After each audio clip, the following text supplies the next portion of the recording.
In the days after the wall fell, the ravens stopped flying south. Not all of them, not at once. But the meisters noticed it. First birds that had kept the same roots for decades, suddenly refusing to leave their roosts, pressing themselves into the dark corners of their cages and making no sound. Then the horses grew restless in their stables across the north. Then the dogs stopped barking at night, which was somehow worse than any amount of howling could have been. Bran Stark noticed none of these things directly. He no longer needed to. He sat in the God's Wood of Winterfell while snow fell around him in slow, indifferent curtains. His eyes open and white as eggshell, his body as still as the heart tree behind him.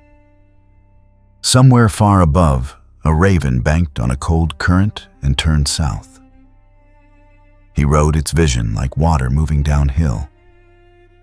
The land below was wrong. He had flown this route 100 times. Reading the shapes of war and burned villages and collapsed bridges and the long, dark smears where armies had dragged themselves across frozen earth. He knew this landscape the way a man knows the scars on his own hands. But something had shifted in the last 2 days. The wrongness was not loud. It did not announce itself. He pushed the raven lower skimming tree lines, cutting across the gray expanse of the God's Eye. The lake was large enough to swallow a small kingdom. Harrenhal squatted on its northern shore, half ruined, and fully cursed. Its towers fused into shapes that stopped being architecture somewhere around the 3rd century of rot. The stones held heat they had no right to hold. The dead inside those walls had never entirely settled. Not the way the dead were supposed to settle, compressing slowly into the earth and going quiet. Something in Harrenhal kept them close to the surface, agitated like sediment in water that gets stirred before it can sink. The lake itself was worse. The water near the eastern shore had changed color. Not the red of fresh blood or the black of rot. Something closer to iron, a deep oxidized bruise spreading from a cluster of ancient heart trees standing with their roots in the shallows. The roots were weeping, not sap. Something thicker, slower, the color of old wounds. The raven refused to go closer. Bran felt its resistance like a fist against his sternum. Not fear. Something older than fear. A refusal written into the enamel at the level of its bones. He released it, found another further east, pushed through its eyes, and swept back toward the lake from a different angle. The crack was visible from above, a fissure running from the eastern bank out into the water, perhaps 40 feet long, edges raised as though something beneath the lake bed had shifted and the ground above had been forced to make room. Steam rose from it in thin threads despite the cold. Around it, the ice that had formed along the shallows was fracturing outward in clean geometric lines. The kind of pattern that appears when enormous pressure rises from below, slow and inevitable, and entirely without interest in what it breaks on the way up. Bran surfaced from the vision. The God's Wood came back to him piece by piece. Cold stone pine, the distant sound of Winterfell beyond the walls, the weight of his own body in the chair. Mira was gone. There was no one in the God's Wood. He sat with what he had seen and considered it carefully. The crack was not ice or earthquake. The heart trees along that bank had their roots spread through the lake bed in patterns Bran could trace like veins on a forearm when he pushed deep enough into the green. Those roots had held the same slow rhythm for longer than the memory of any living man. In the last 2 days, that rhythm had lurched. Not stopped, lurched. Something had arrived at the God's Eye. He did not know what it was. The shape of an unknown thing could still be read from the reaction of everything around it, the way you could know the size of a stone dropped into a pool without ever seeing the stone itself, only the rings spreading outward from the point of impact. Whatever had come to the God's Eye, the rings were very wide. Far south of Winterfell, past the neck. Past the burned fields of the riverlands, the eastern shore of the God's Eye lay quiet under a sky the color of old iron. The crack had stopped steaming. The heart trees stood in the shallows with their roots in water that had gone still again. The iron color was fading at the edges, though the center remained dark. The only sound was the slow groan of the lake, adjusting to whatever had moved through the earth below it, and then even that faded. The figure at the water's edge had not moved. He was very large. That was the first thing the dark made clear. Not the details of his face or his armor, but the sheer mass of him, the way he occupied space with the finality of something that had been placed there and did not require permission to remain. The black of his suit was not the black of shadow or fabric. It was the black of something that had taken in too much and returned nothing. The cape behind him moved without wind. Slow, deliberate. He looked at the water. The chains at his side had gone still. They tended to move on their own, coiling restless, reading the air around them. But here at this shore, they lay flat. He had learned to read them the way a soldier reads terrain. When the chain stopped moving, the ground was already telling him something. He crouched and pressed one hand flat against the mud of the bank. The dead beneath this lake were layered. He had known that from half a mile out, felt it the way a man with old damage in his lungs feels a pressure change before a storm. But not just dead. Compressed dead. Centuries of slaughter folded into the earth, each layer pressing down on the one beneath it, cold and dense, and still generating something that existed in the space between energy and rot. He had touched ground like this before, knew what it meant when the boundary between the living and the dead had been ground thin by accumulated violence. Things leaked through porous ground. Influence seeped upward, and something had found this place and was pulling on it. He stood. To the north, something cold was moving. He had felt it on the way here, a vast organized cold. Not the cold of winter, but the cold of intent, advancing with the patience of something that had never needed to hurry. That cold was pulling at the dead in the soil the way a tide draws water. Methodical, purposeful. It knew exactly what it was doing. To the south, something different. Fainter, buried under layers of stone and politics and human filth, but there. The stench of a wound being deliberately kept open. Not the blind hunger of the cold to the north. Something more calculated. Human hands touching things they understood just enough to ruin. He turned from the lake. Did not choose a direction yet. He had not come here because anyone sent him. He had come because whatever was festering at the center of this world had reached the stage of rot where the smell traveled, and something in him had followed that smell. The way a hunter follows blood, through dark timber, not rushing, not certain of what he would find, but certain the finding could not be avoided. He stepped away from the shore. The cape swept behind him.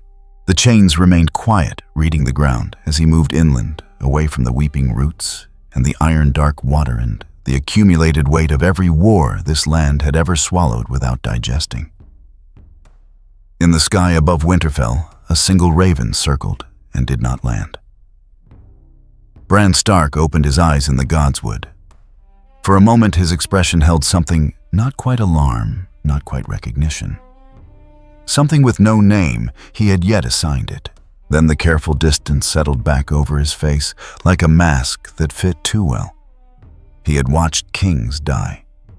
He had watched the dead rise and armies break and cities burn. He had seen the cold intelligence behind the Night King's advance, mapped its logic, traced its reach across decades of Westerosi history. All of it had shape. All of it had precedent buried somewhere in the green beneath his mind. The figure at the God's Eye shore had no precedent. It stood outside every pattern he had ever cataloged, not like a missing piece, but like a piece that belonged to a completely different board. History had not prepared him for it. The trees had not prepared him for it. Whatever the three-eyed raven had left inside him offered nothing. For the first time in a long time, Bran Stark was watching something he could not yet read. That, more than anything, was why he did not look away. The village had no name worth remembering. 7 buildings around a brackish well, a collapsed sept, maybe 40 people in good years. Less now after the wars had passed through twice and taken what they wanted both times. Mira was 9 years old and hiding under the feed cart when they dragged her mother out of the house. She had been in the yard, filling the water bucket, when she heard the horses, too many too loud, moving, with the particular carelessness of men who had decided that caution was for people with something to lose. She dropped the bucket and ran for the cart the way her mother had trained her. If you hear horses you don't know, you get small, and you stay small.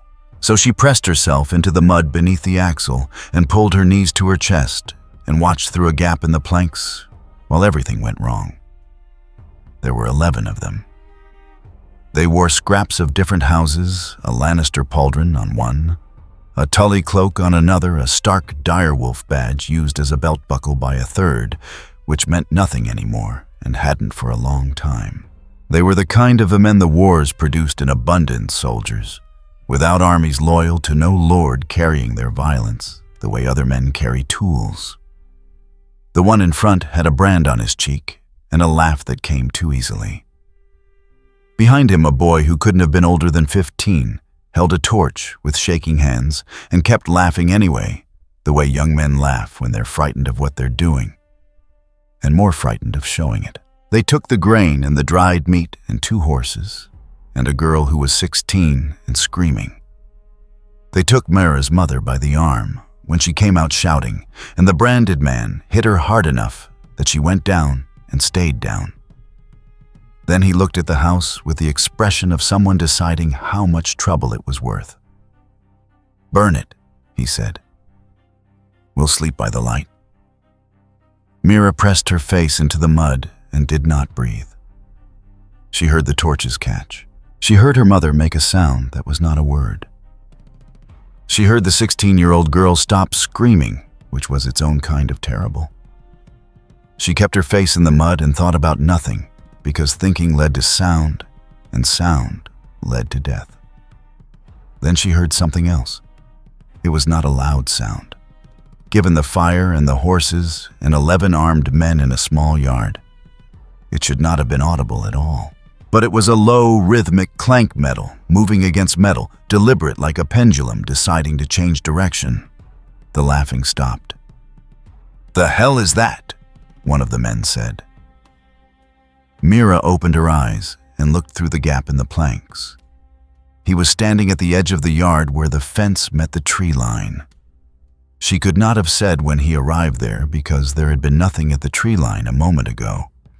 And now there was something very large and very still. The firelight from her burning house reached him in pieces.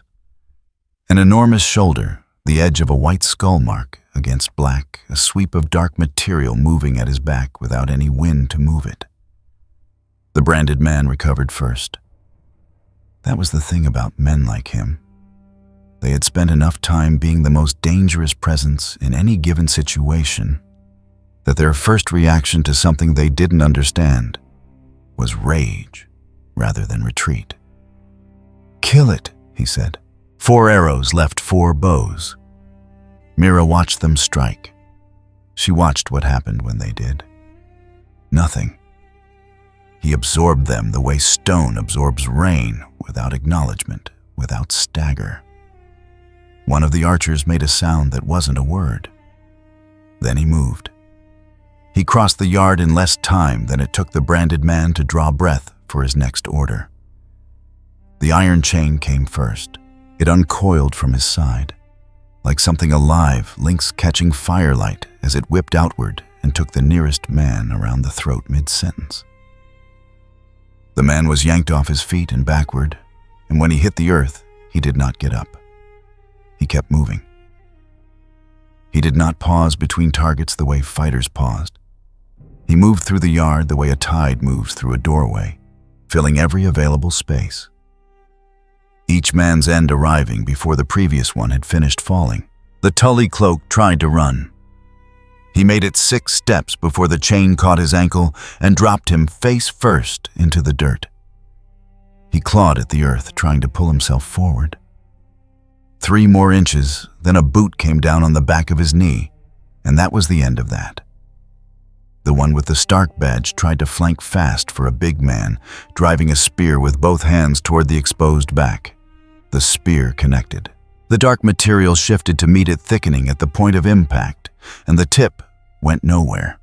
The man stared at the weapon still in his hands, and then a fist took him in the chest, and he went backward 8 feet and folded against the fence post and stayed folded. The young one with the torch dropped it and bolted without a word. Nobody stopped him. The branded man stood in the middle of his collapsing situation and did not run. He pulled a long knife and came forward with his teeth set, the way Mira had seen her father look when the flooding came and there was nothing to do but fight it anyway. "Come on then," he said, and his voice only shook a little. "Come on." He stopped, one moment of complete stillness, looking at the branded man, the way a man looks at a sentence written in a language he once knew and is no longer certain he reads correctly.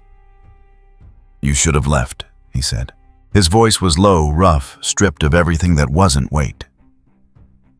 The branded man drove the knife in an upward arc. The wrist was caught. The sound it made when it stopped moving was very clear above the fire. The knife dropped.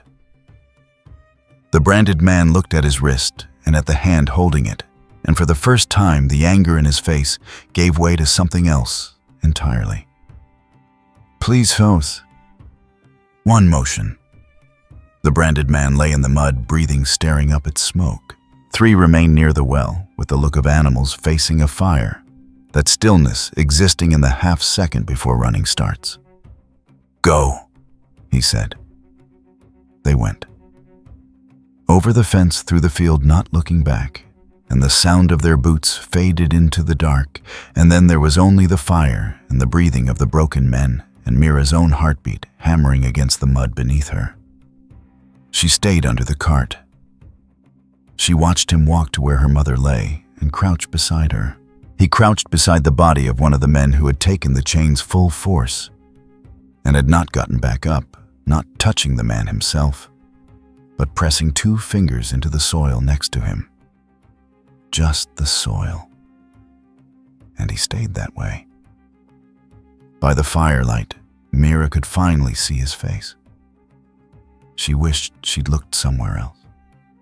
Not because of what it was, though. What it was would find her later in the dark, but because of what it held. He was studying the ground the way her mother studied a rash on an already past surprise, already somewhere in the middle of deciding what needed to be done about it. He pressed harder, lifted his fingers, looked at them. Then he looked at the body beside him, and something changed. Mira couldn't say what exactly. The man was still dead, still crumpled the same way, but he looked heavier now, more finished. A moment ago, he'd had the quality of something that might yet move the way a sleeping person looks like they could wake. Now he didn't. Whatever had been hovering at the edge of that body had been pressed back down into the dirt, and the body was just a body again. He stood. He looked north. Then his head turned not fully south, but toward the dark sprawl of the riverlands. The direction of old water and older stone. The direction of places that had been bleeding so long, the bleeding had become part of the landscape itself. Mira felt it then. She felt it the way you feel a current when you're standing in a river, not with your eyes, but through the soles of your feet, through the mud, a pull moving in one direction under everything. She didn't know what it was. She was 9 years old with dirt on her face, hiding under a cart. But she felt it the same way she felt heat from a fire without touching it. He felt it too. She could tell by how completely he went still. "Mira," her mother's voice barely above a whisper, mouth swelling. but her name. A real word. She looked at her mother. When she looked back at the tree line, he was gone. No sound. No motion she'd tracked. The yard held its broken men, the burning house smoke climbing into a starless sky, and the silence that follows something enormous moving through a small space. She crawled out from under the cart. She crossed to her mother and put her arms around her, and stayed there while the house burned down. It didn't feel like being saved. It felt like being passed over.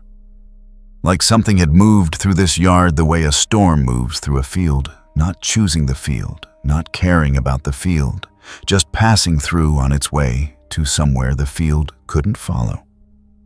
She remembered his fingers in the soil, the way he'd looked south, the way the body had settled finally and completely once he'd pressed his hand against the earth beside it. Whatever moved beneath this land ran in one direction. It had been running a long time through roots and rock, and the compressed weight of every war this soil had ever swallowed.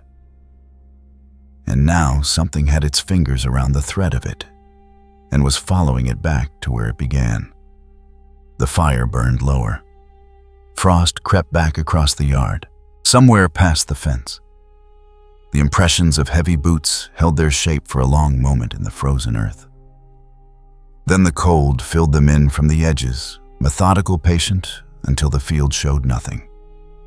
And the only light left was the dying. Aldrich had been supervising excavations for 11 days, and he had stopped sleeping somewhere around the 5th. It was not the work itself. He had done worse for worse men before Qyburn's people found him in a debtor's cell in Lannisport and offered him a choice between this and the other thing. Digging was digging. Bones were bones. He had told himself this very firmly on the first day standing at the edge of the pit with his ledger open and his stylus moving, cataloging what the prisoners dragged up from beneath the foundations of Harrenhal's eastern courtyard. He had believed it then. The problem was the walls. Harrenhal had been burned by dragon fire 3 centuries ago, and the evidence was not just in the collapsed towers or the warped archways. It lived in the masonry itself. Rock did not melt the way candle wax melted. It moved differently under a different kind of heat, and when it cooled, it remembered the shape it had been forced into. The walls of Harrenhal's lower levels bore these memories in their surfaces, material that had flowed before hardening, that had bubbled, that had sealed over whatever it caught. Beams, furniture bodies, the way amber seals over an insect. In places, you could see the outline of a hand, a face, a door frame preserved in rock that had once been liquid. What Aldrich had not written in his ledger was that the outlines moved, not in ways he could ever be certain of when he looked directly, but in the peripheral vision, in the half-second between glances, a hand outline that had been flat against the surface now seemed to be pressing outward. A face impression that had been smooth now looked strained, as though things sealed inside for 300 years had noticed recently that something outside had changed. On the 11th day, they found the room. It was beneath the old Meister's tower, behind a collapse the prisoners had spent 3 days clearing on Qyburn's specific instruction. The letter had known it was there, had known exactly where to dig, and Aldrich found that more unsettling than almost anything else about the assignment. The room was small, roughly circular. The floor was dark material, so smooth it looked poured. In the center, a channel had been cut, a shallow groove running from a central depression outward to the walls in 8 directions like the spokes of a wheel. Along the inner rim of the channel, scratch marks. Not decorative. The kind of marks fingernails leave when something is being held against something else for a long time. The groove itself was dry. It had the look of something used a great deal, and then stopped being used all at once. "What is it?" one of the guards asked from the doorway, torch held at arm's length. "I don't know," Aldrich said. "Is it safe?" Aldrich looked at the 8 grooves. He thought about what you needed a circular channel for what kind of liquid you moved outward from a central point in 8 directions simultaneously. He decided he didn't want to finish that thought. "Start boxing the floor samples," he said. "Everything from the channel. Lord Qyburn wants material. We'll give him material." The prisoners moved in with their tools. The guards stayed in the doorway. Aldrich stepped back and opened his ledger and held his stylus above the page and wrote nothing because the right words had not arrived and he was not certain they would. Then the sound changed. The chisels were still moving, the prisoners still working. But beneath the metal on rock rhythm, something else had started. A resonance. Not quite vibration, not quite tone. The kind of frequency you felt in your back teeth more than your ears. Aldrich pressed his fingers to the doorframe and felt it running through the masonry from somewhere deeper down. One of the prisoners said something low. Another answered. Then the torchlight shifted. The flame didn't go out. It tilted the way it tilts when air moves past it, except there was no air moving. Shadows in the room stretched sideways toward the channel as though something beneath the floor had drawn a long, slow breath. In that moment, Aldrich saw the central depression. Clearly, it was not entirely dry. Something dark lined the lowest point of the groove, the consistency of old wax, the color of rust. When the torchlight hit it at this new angle, it moved. Upward. Against every reason, it had to stay still. "Get them out," Aldrich said. His throat had gone so dry the words came out wrong, scraped, and he had to swallow before the guards understood him. "Get them out of the room. Now." He did not raise his voice. He did not need to. The guards pulled prisoners toward the doorway without asking further questions, and Aldrich stood in the passage and watched the room and kept watching until everyone was behind him. The resonance faded. The shadows returned to where shadows were supposed to be. The dark lining in the channel stilled. Aldrich closed his ledger. He looked at the guard. "Seal the door. We'll report what we found. Lord Qyburn can assess the room himself. And the samples we already took." He looked at the crates near the passage wall, 3 packed, 1 still open. A 4th held bones sorted and wrapped in cloth. The way Qyburn's instructions specified, long bones separate smaller bones, grouped any intact skull treated as priority material. There were 11 skulls. He had counted them himself. "Load everything onto the carts," he said. "We leave at first light. Everything goes to King's Landing." Spawn found Harrenhal 2 hours before dawn. He came across a half-collapsed causeway from the south, stopped at the outer wall, and put his hand flat against the surface. 3 centuries of catastrophe lived in these walls. He could read the layers, the original structure, the dragonfire, the years of desertion, the successive waves of occupation, each leaving its mark in the rock, the way rings mark cut timber. This was what violence did to places. When it came in sufficient quantity, it stopped being an event and became a condition. Harrenhal wasn't haunted. It was saturated. Every atrocity committed here had been absorbed into the load-bearing material of the place until the castle and the killing were the same thing. But underneath all of that, older and quieter, running through the foundations like a buried current, something deliberate. Not war's chaos. Something channeled, directed, used, and recently disturbed by hands that knew exactly what they were looking for. He followed it inward. He found the excavation site in the eastern courtyard. They had dug deep. The pit was 8 feet across and twice that in depth, shored with timber rope ladder coiled at the edge. Crates were stacked against the wall, some open, some sealed and marked with a cataloger's notation. Systematic. Organized. Someone who thought in categories had been here and left their thinking behind them. He dropped into the pit. The bones at the bottom had been disturbed in ways the digging alone didn't explain. The arrangement was wrong. Remains that had been buried in one configuration had shifted, rotating toward a common center, as though they had been trying to gather themselves in the dark over many years with nothing to help them. He had seen this in places where death had been directed, where killing had been made to serve a purpose, where enough deliberate violence in one location had left a pattern persisting in the remains long after the intent was gone. This pit had been a site of organized killing, not war.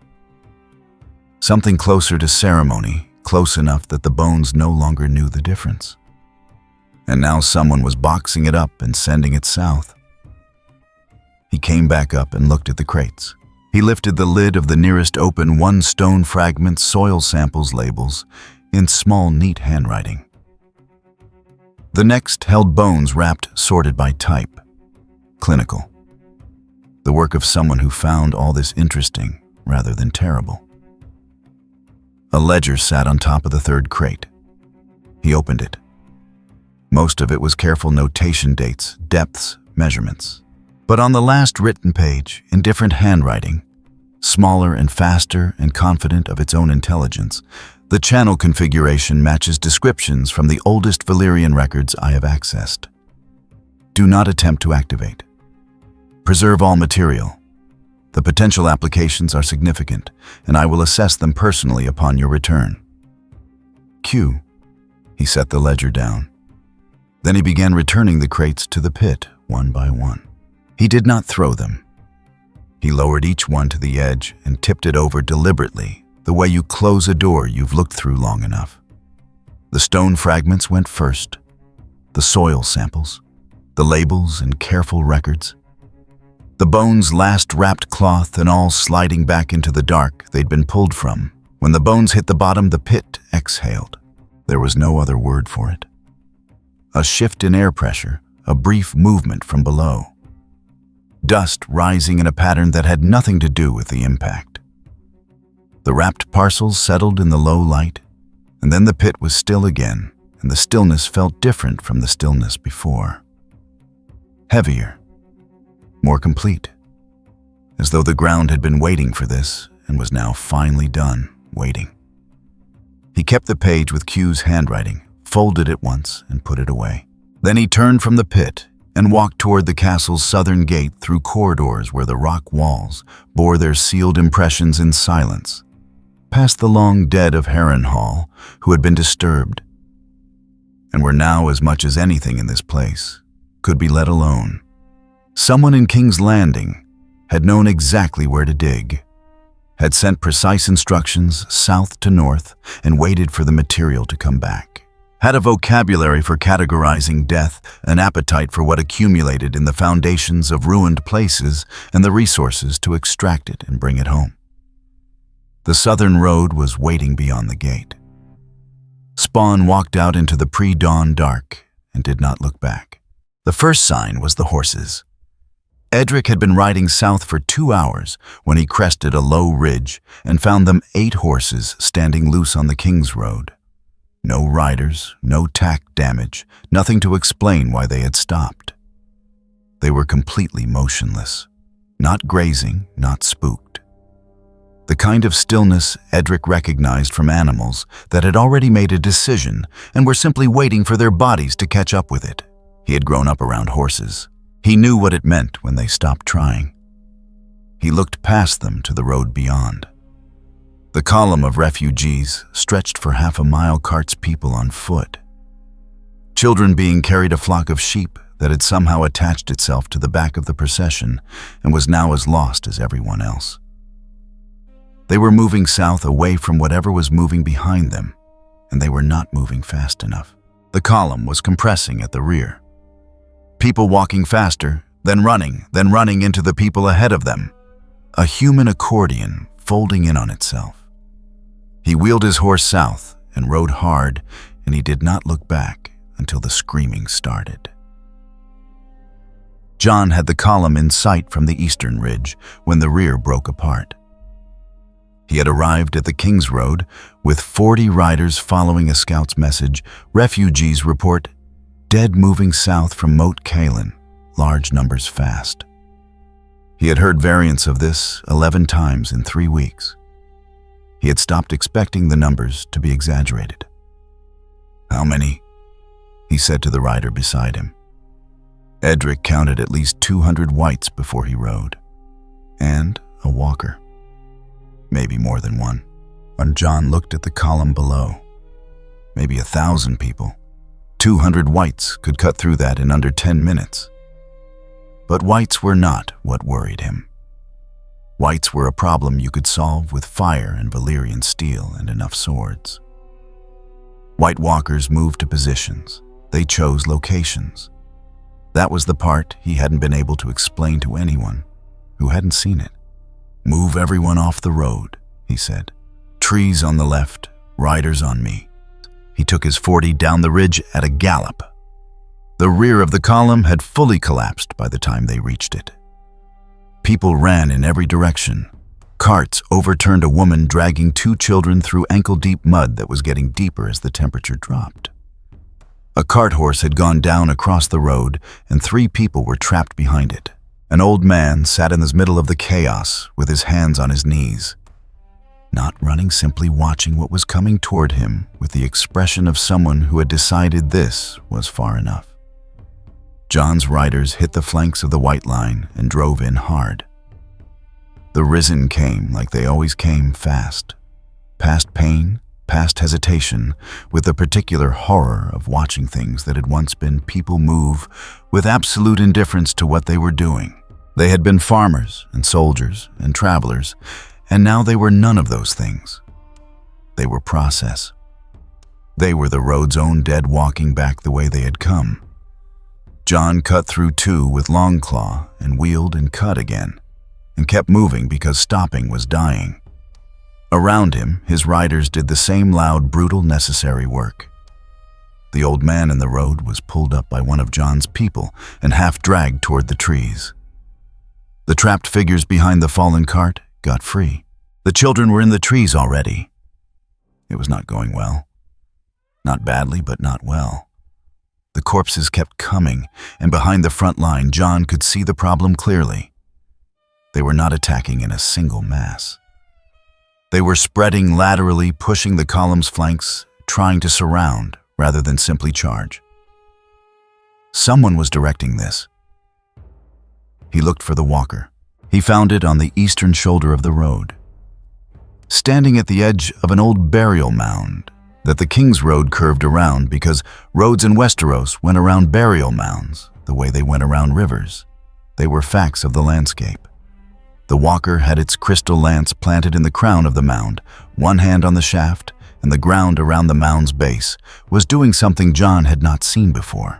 The frost was crawling outward from the base, in lines reaching toward the freshly fallen on the road, and where it touched them, the dead stopped being simply dead. The walker was the engine. Everything else was the engine's output. Toresh pulled up beside him. "My lord? The mound, we've no dragonglass left." Something hit the front line of whites, and the sound it made was not a weapon sound. Structural. Like a building coming down in a controlled direction. John turned and saw the chain. Before he saw anything else, 40 feet of iron moving through the air in an arc too fast and too precise to be accidental. Taking 8 whites off their feet simultaneously. The links snapping taut in a single horizontal strike that cleared a lane through the Risen the way a scythe clears grass. The figure holding the other end was very large. It had been standing at the far side of the road. John could not have said for how long. It wore black that was not the black of dyed cloth or leather. The material moved at its back in a way that had nothing to do with wind. It was looking at the walker. The walker pulled its lance from the burial mound and turned. The frost lines faltered. The whites that had been responding to them staggered, lost the sharp purpose they'd carried a moment ago. John noted it. The walker's attention was the current. Break the walker's attention, and the current broke with it. The figure advanced toward it with the directness John recognized from his best fighters. No wasted motion, no performance. The whites between them tried to intercept. The The chain swept a wide circle, driving a dozen of them down at once. The dark material at the figure's back dropped forward and flattened two more that reached close range, pressing them into the mud with a weight impossible for fabric. One of Jon's riders, Alden, a good man from the last hearth, took a white's blade across the shoulder and went down hard, and no one was close enough to pull him up in time. The walker was fast. Faster than its size suggested, and it drove the crystal lance in an upward thrust aimed at the figure's chest. The lance connected.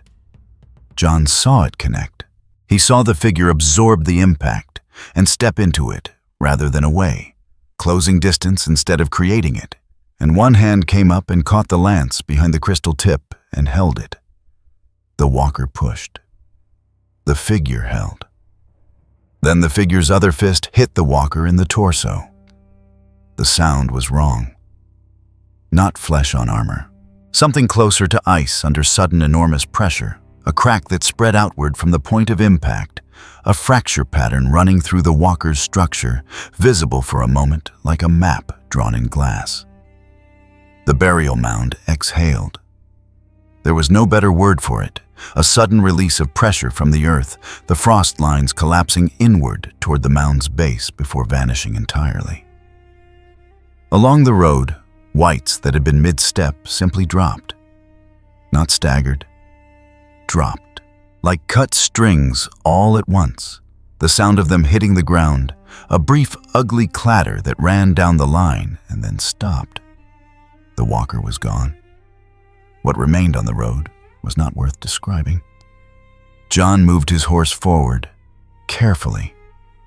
The figure was crouching near the burial mound, studying the ground where the frost lines had been. It was not touching anything, just looking the way a tracker looks at a trail that has gone cold, reading absence. "Who are you?" Jon asked. It turned. Jon had faced things on this battlefield that made other men freeze, and he had not frozen, because freezing was dying. He did not freeze now, but he felt the weight of what he was looking at differently than he felt other threats. "Doesn't matter," it said. "You just killed a white walker." "I know what I killed." Jon kept his horse still. "Are you here to help?" A pause. This mound wasn't random. There are others like it. That thing was using them. Using them for what? Feeding something. The figure stood. "You've been fighting pieces." Jon absorbed this. Around them, his riders were finishing the last of the leaderless whites, easier now, mechanical, the urgency gone from it. The refugees were in the trees. Alden was being pulled up by two of his men alive, jaw clenched against whatever his shoulder was doing. "The Night King," Jon said. "Is that what you call him?" Not a question. Jon looked at the mound, at the retreated frost at the road, with its scattered fallen. What does he want with the mounds? Same thing he wants with everything. The figure looked north, that look of recognition again, not scanning, not searching, just acknowledging something it had already mapped. He's not marching. He's building.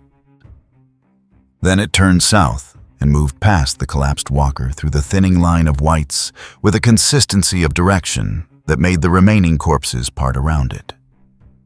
It did not disappear dramatically. It simply moved until the dark received it. Jon sat with Longclaw in his hand for a long moment. "My lord," Torek quiet. "What was that?" Jon looked at the burial mound and at the road and at the northern dark. Bran needed to know. Not just that the dead were marching. Bran already knew that. He needed to know the dead were being grown. That someone was learning which fields to plant them in, which old wounds to press until they reopened, which roads ran over mass graves, and which burial mounds still held enough to be worth stopping at. And he needed to know that something else had entered this, something that understood the system well enough to target its nodes. He sheathed Longclaw. "Get the column moving," he said, "and send a raven to Bran. The survivor's name was Pell, and he had been a wheelwright before the war made that profession irrelevant, and now he sat in John's tent with a blanket around his shoulders and a cup of something warm in both hands, and he kept looking at the tent's entrance, as though he expected it to come through. "Describe it again," John said. "I've described it 3 times." "Describe it again."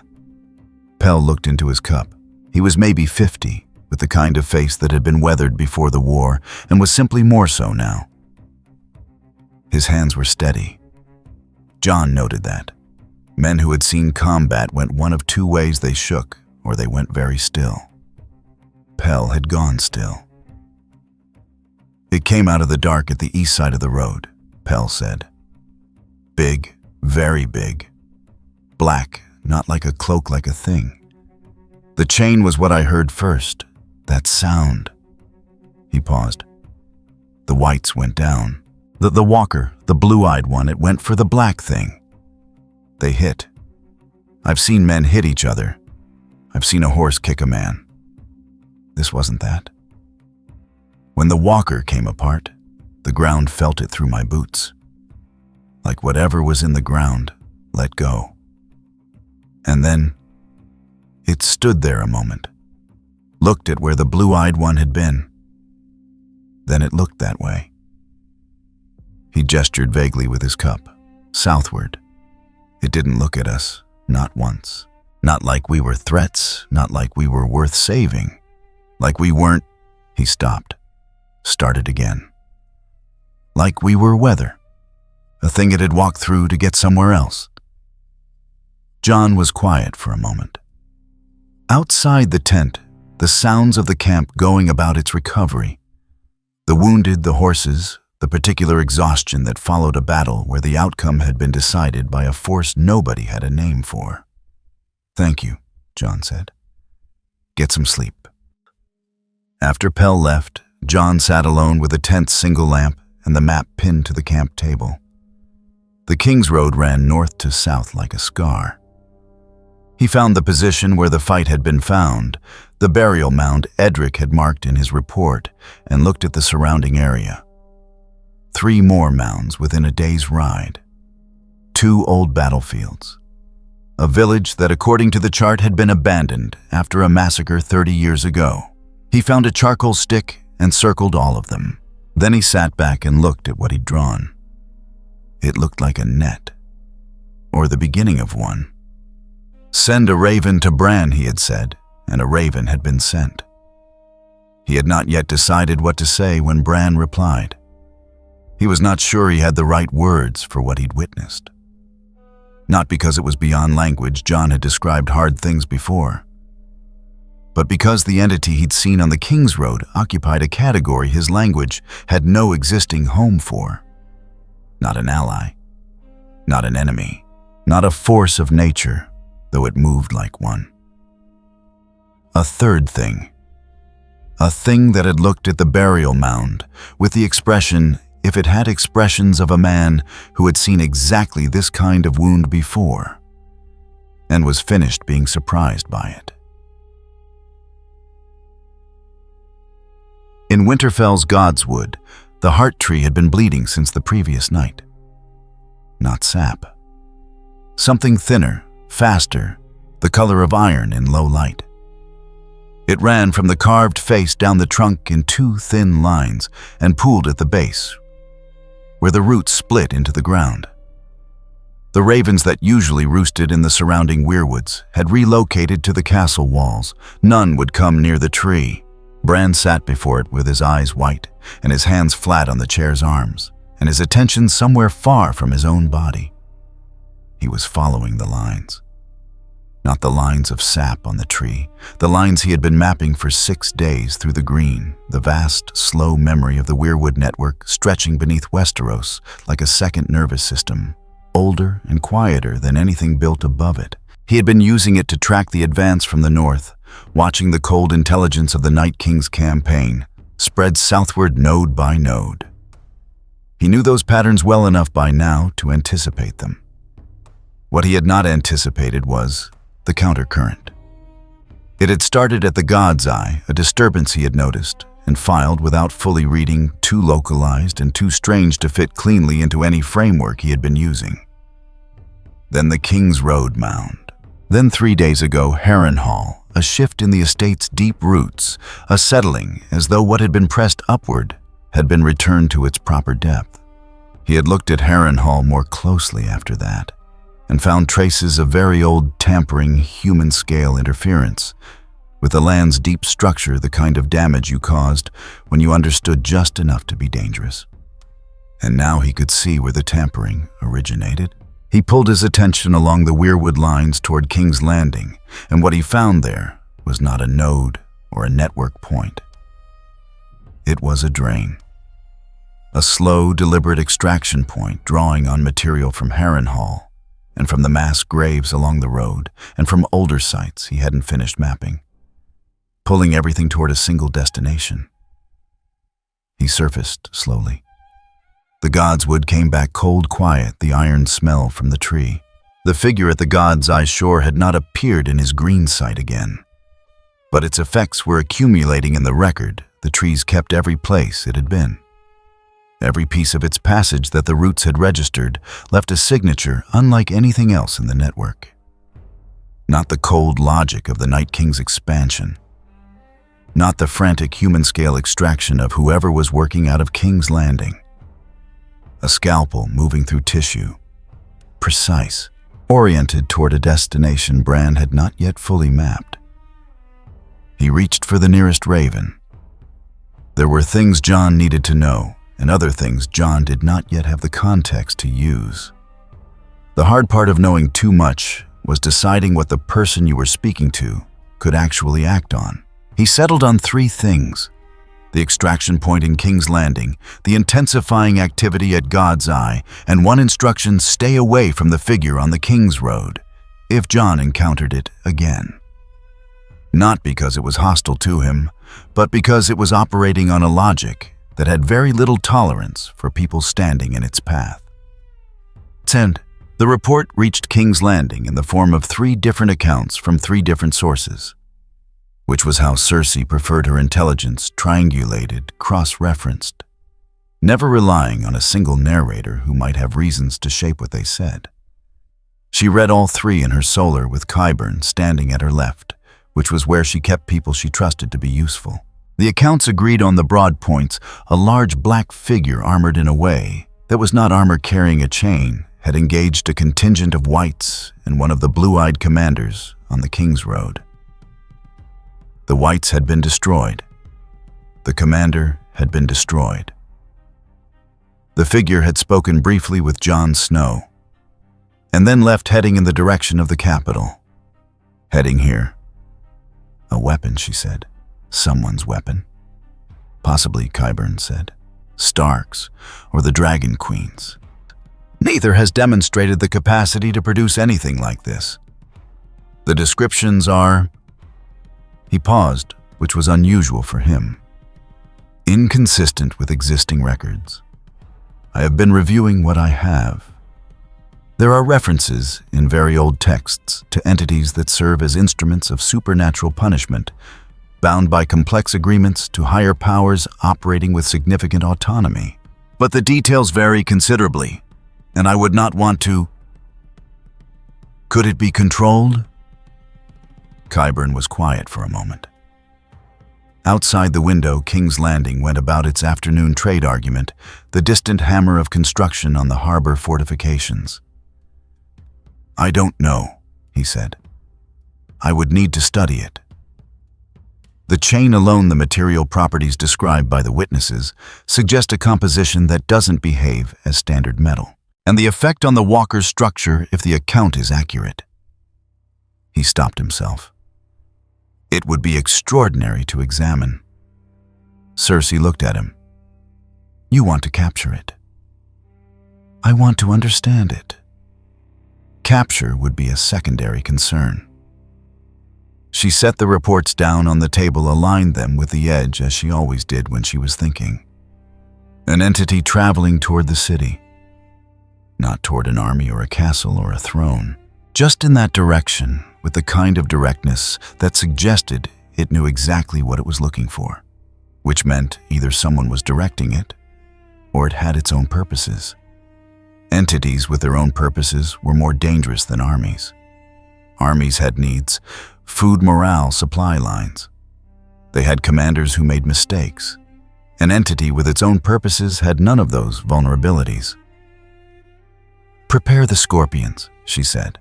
"All of them, and I want the gold cloaks doubled on the gate watches." "For something that can withstand White Walker lances?" Qyburn asked. His tone was not insubordinate. It was the tone of a man raising a technical point. "For everything," Cersei said. "We prepare for everything. That's how we're still here." She picked up the reports again. "Find out who else knows it's traveling this way. Find out if Snow is following it or trying to stop it. And find out if the Dragon Queen has made contact. And if she has, then we have a problem more complicated than a monster walking toward us." She stood. "Which is why I want to know now, while I still have time to make it my advantage." Qyburn inclined his head and turned to go. "Qyburn." He stopped. "The chain. The material. Get me everything on it you can find." He turned back, and for a moment, just a moment, his expression held the quality it got when he was presented with a problem he genuinely found interesting. Not alarming. Interesting. "Of course, Your Grace," he said. Daenerys received the news at sea 2 days out from Dragonstone, with Drogon circling the ship at altitude and Tyrion sitting across from her at the cabin table looking at his wine, with the expression he wore when he was deciding how to say something. "Say it," she said. "The report is fragmentary. The sources are scared witnesses on a battlefield, which means, say it." Tyrion set down his wine. "The entity killed a White Walker on the King's Road. Jon Snow saw it directly and couldn't identify it. It then left, moving toward the continent's center, and Jon Snow, who does not frighten easily, sent an urgent message to his brother about it within the hour." Daenerys was quiet, looking at the map spread on the table between them. "The King's Road. God's Eye. King's Landing." "Toward Cersei," she said. "Toward the continent, yes. King's Landing is on the continent." She looked at the parchment for another moment. She had spent a long time learning to read power, where it sat, how it moved, what it was afraid of, what it wanted. Power usually wanted one of 3 things: more power, security, or to be left alone. The third was the rarest. The second was the most honest. The first was what almost everything eventually became: a force that could kill a White Walker single-handedly, and then walk away without claiming anything, without seizing the moment, without announcing itself, without waiting for gratitude or reward, was not operating on any of those 3 logics. "It didn't take anything," she said. "From the battle. It just left." So it would appear. It could have demanded something from Snow. His loyalty, safe passage information. It had enough leverage. It didn't. She stood and walked to the cabin window. Outside, the sea was gray and cold, and the horizon was the flat kind that told you there was more weather coming. "It's not a weapon," she said. "Someone's weapon has a master. This has a purpose. Which is, I don't know yet." She turned back to the table. "But I intend to find out before it reaches King's Landing, and Cersei gets to frame the question for everyone else." She looked at Tyrion. "Arrange a meeting, indirect if necessary. Find someone who's seen it directly." "Jon Snow has seen it directly." She looked at the map. Jon Snow. The king in the north who had bent the knee and then continued behaving precisely like a king. Who had sent a raven to his brother within an hour of an encounter he couldn't explain, which told her he was genuinely unsettled. Which told her this was genuinely unsettling. "Yes," she said. "Arrange that too." Above the ship, Drogon banked in a long, slow arc and turned his head toward the continent where whatever had killed the walker was still walking, and where none of the moving pieces of this particular game had yet been properly introduced to each other. On the road south of the God's Eye, the figure walked at night and rested nowhere. The temperature around him was wrong, not cold the way the north was cold, but wrong the way a room is wrong when a presence has occupied it too long. Small animals gave the road a wide berth. Ravens passing overhead corrected their flight lines without appearing to notice they were doing it. He was not thinking about kings or queens, or the conversations being held about him in warm rooms in distant places. He was thinking about the drain. The pull he had felt since Harrenhal growing stronger, with each mile the sense of something being extracted from the land at a rate the land was not built to sustain. He had seen worlds stripped of their capacity for death before. The damage never stayed contained to the people doing the stripping. King's Landing was 3 days ahead. He kept walking. 3 days before Spawn reached King's Landing, Cersei had the Street of Steel cleared. It was not announced. There were no proclamations, no criers, no official explanation offered to the smiths and their apprentices and the vendors who had operated on that lane for 3 generations. The gold cloaks simply arrived at first light and told everyone to leave, and everyone left because the gold cloaks in King's Landing had a particular way of delivering instructions that communicated clearly what the alternative was. By mid-morning, the cleared stretch was empty. By afternoon, it had been refilled with things that were not smiths. The Scorpion on the south rooftop had a clear sight line down 200 yards of narrow cobblestones. The one on the north had overlapping coverage at the choke point near the well. Qyburn had suggested the placement himself, walking the area the previous evening, with a lamp and a measuring cord and the patient attention of a man who genuinely enjoyed solving spatial problems. Cersei watched from the Red Keep's outer wall as the last of the equipment was moved into position. "It won't be enough," she said. She was not saying it to anyone in particular. She was saying it the way she sometimes said things aloud when she needed to hear them outside her own skull. Sir Gregor stood 3 paces behind her. He said nothing because he never said anything, and his silence had long since ceased to feel like absence. It felt like mass, like something extremely heavy positioned precisely where she had put it. "The wildfire," she said. "Walk me through it again." Qyburn had joined her on the wall without being summoned, which was a habit she had stopped trying to break. He appeared where he was needed. It was one of his more valuable qualities. 7 caches, he said.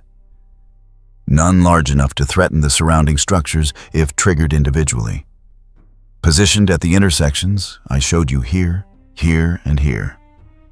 He indicated without pointing a slight movement of 2 fingers that was more like thinking aloud than gesture. They are not meant to destroy. They are meant to close options. Each detonation seals one possible avenue. The thing will be funneled. Funneled toward Gregor? Funneled toward the lower courtyard, yes, where Sir Gregor will be waiting. A pause, among other things. "Your other things," Cersei said. "Tell me they're ready." "They are ready," Qyburn continued, "in the sense that they can be deployed. Whether they will function as intended against a target of this nature is a question I cannot answer with certainty. I have never prepared for a target of this nature. But you prepared anyway. I always prepare anyway. Uncertainty is not a reason to be unprepared. It is a reason to prepare more carefully." She looked at the city spreading out from the keep's walls in its usual density of roofs and smoke, and the compressed proximity of too many people in too small a space. King's Landing had always looked to her like something that should not work, too big, too loud, too human. And yet it kept working, kept surviving things that should have destroyed it because it was very large and had many parts. And when you destroyed some of the parts, the others compensated. She intended to use that quality now. The lower districts, she said, the ones near the harbor, already handled. The residents have been relocated. Relocated? Temporarily. Yes, he added. They were given an explanation. What explanation? That there was a concern about structural integrity in some of the older buildings, given the recent weather. He said this with the same tone he used for everything calm, precise, entirely free of the self-consciousness a person might feel when constructing a lie about building foundations to displace 2,000 people. They were unhappy, but they left. Cersei turned from the wall. "If this works," she said, "if it works, I want the body, whatever's left of it." Qyburn inclined his head. "Of course. And if it doesn't work, then we will have learned a great deal." He said this with a quality she recognized as close to optimism. It was the quality he got when a problem interested him. Either outcome produces useful information. She looked at him for a moment, at this old man who wore the calm of a physician and the interior life of something she had never fully mapped and had long ago decided she didn't need to. He was an asset. He was an extremely capable asset. She had understood when she first employed him that people who were also strange needed to be watched carefully. And she had watched carefully, and what she had found was that his strangeness was consistent. It followed its own logic. As long as his logic and her requirements aligned, the strangeness was what she needed him to be. She was aware, with the part of her mind she kept for awareness of things she wasn't sure she wanted to know, that his logic and her requirements might not always align. She filed this and walked inside. Qyburn remained on the wall for another moment, looking at the cobblestones below. Then he descended the interior stairs to the level below the keep, and then the level below that, and then the passage that had no official designation in any record, but which he had been using for 4 months as an access route to the work he had not fully described to Cersei. The smell reached him before the door did. It was not a bad smell exactly. It was a complex smell. The kind of complexity that meant multiple processes were occurring simultaneously, biological, chemical, something that didn't have a clean category. In the academic tradition, Qyburn had been trained in and subsequently expelled from. He was used to it. He found it, if he was being honest with himself, pleasant in the way that a laboratory in productive use was pleasant. Evidence of work being done. He unlocked the door and went in. The chamber held 6 of them. He had started with 9. But 3 had proved unsuitable. The binding process was still imprecise, and imprecision at this stage produced instability rather than function. The 6 that remained were stable. He had tested them carefully. They responded to instruction at the level he needed, which was not high. He did not need them to think he needed them to move toward a target and not stop until the target or they were no longer operational. They stood in their arrangement. They did not react to his entry.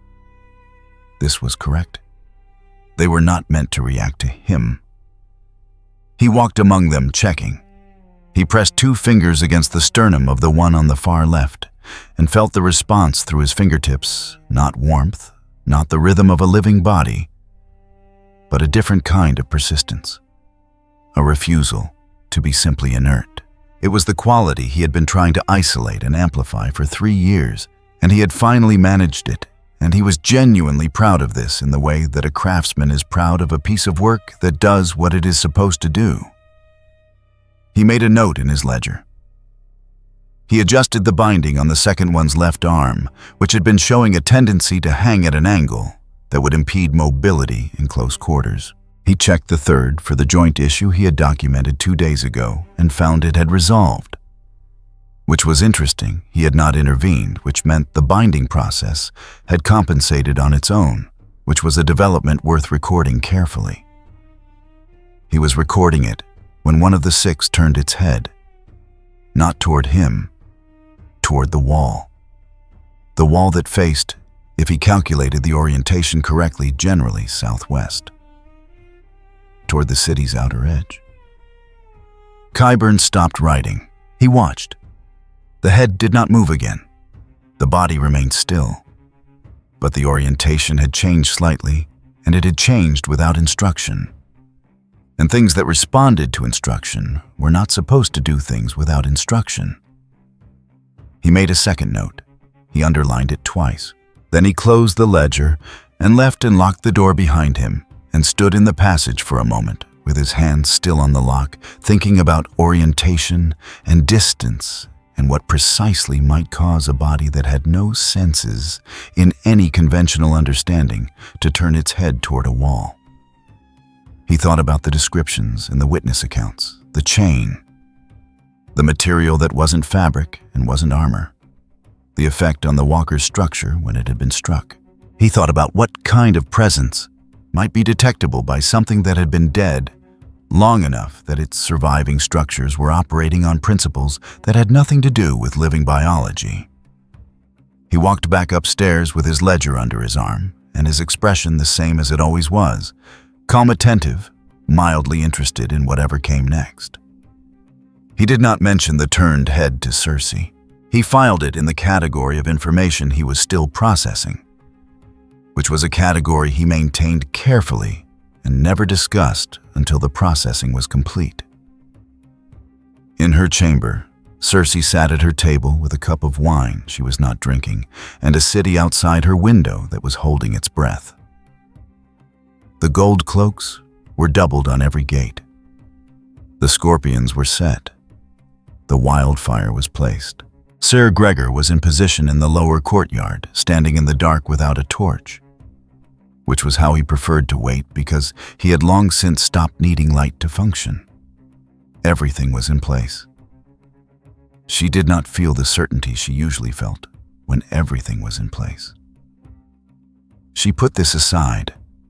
Certainty was a tool, not a state of being, and she had been using it as a tool for so long that she had learned to pick it up and set it down as required.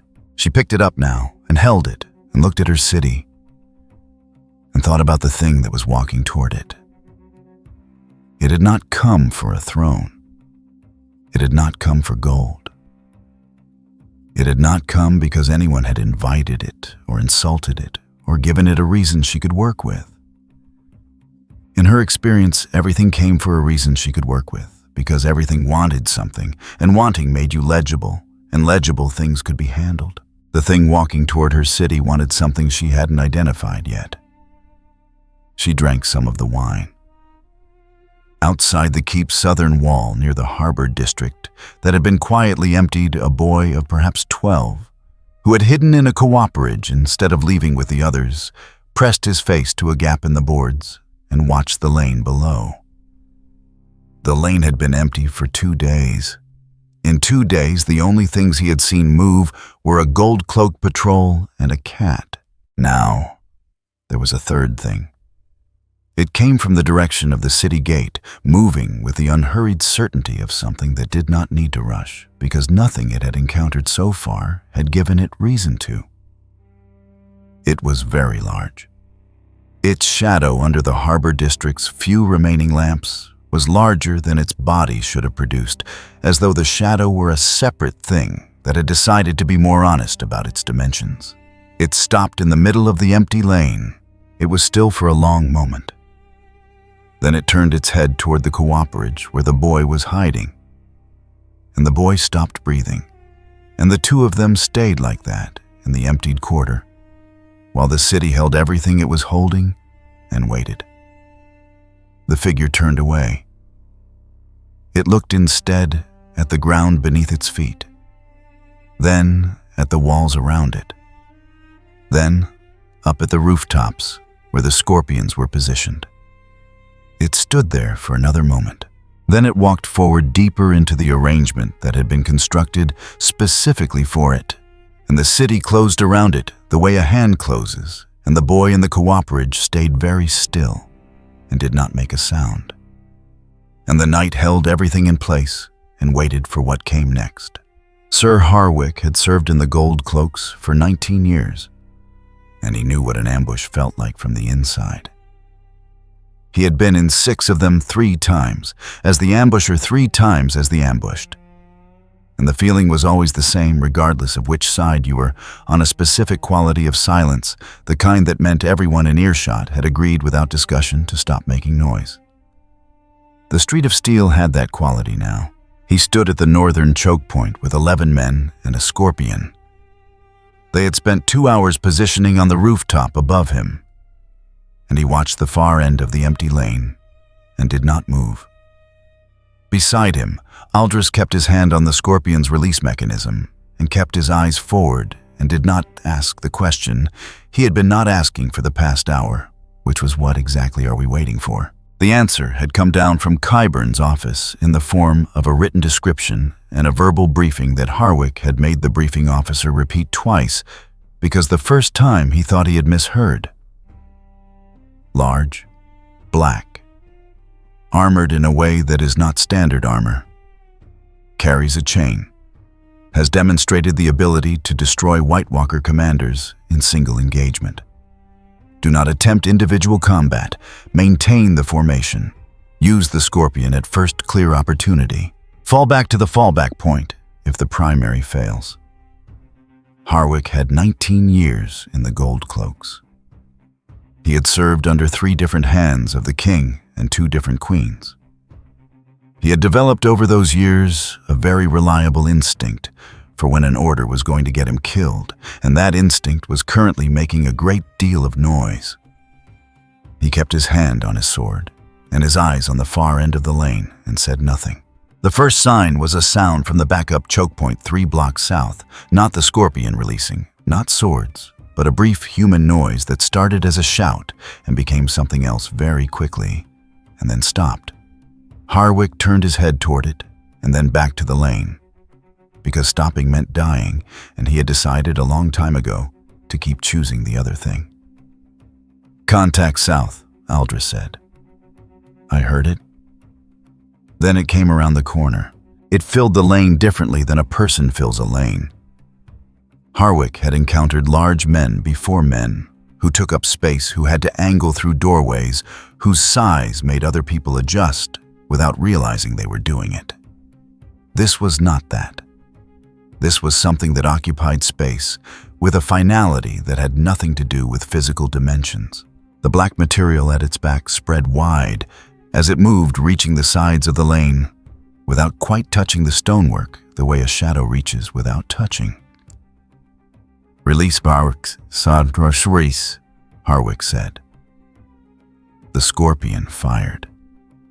The bolt crossed 200 yards of lane in less than a second and hit the shape center mass, and the shape did not stop walking.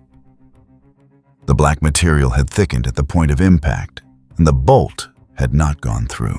It had lodged at the surface and then fell away as the material shifted back. And he kept coming. And Harwick had a single clear second to understand that everything that had come before this moment in his professional life had been preparation for a problem that was simpler than this one. "Reload," he said, because protocol existed for a reason. And the reason was that you had to do something. Swords. Close the chain came from the left. He hadn't seen it coming because it hadn't come from the figure, it had come from above and to the left, which meant the figure had somehow gotten part of itself up to the rooftop, or the chain moved independently, or there were rules here that didn't apply to anything Harwick had prepared for. 3 of his 11 men went down in the first sweep. The scorpion on the roof took the second sweep, and the arms snapped and the release mechanism went with it, and Aldris made a sound and was not where he had been a moment ago. Harwick drove forward because staying back was dying faster. He closed the distance and got his sword in motion and made contact with the figure's forearm and felt the impact run up his arm into his shoulder in a way that told him clearly he had just struck something substantially harder than the human body and substantially harder than armor. It turned its head toward him, not down toward.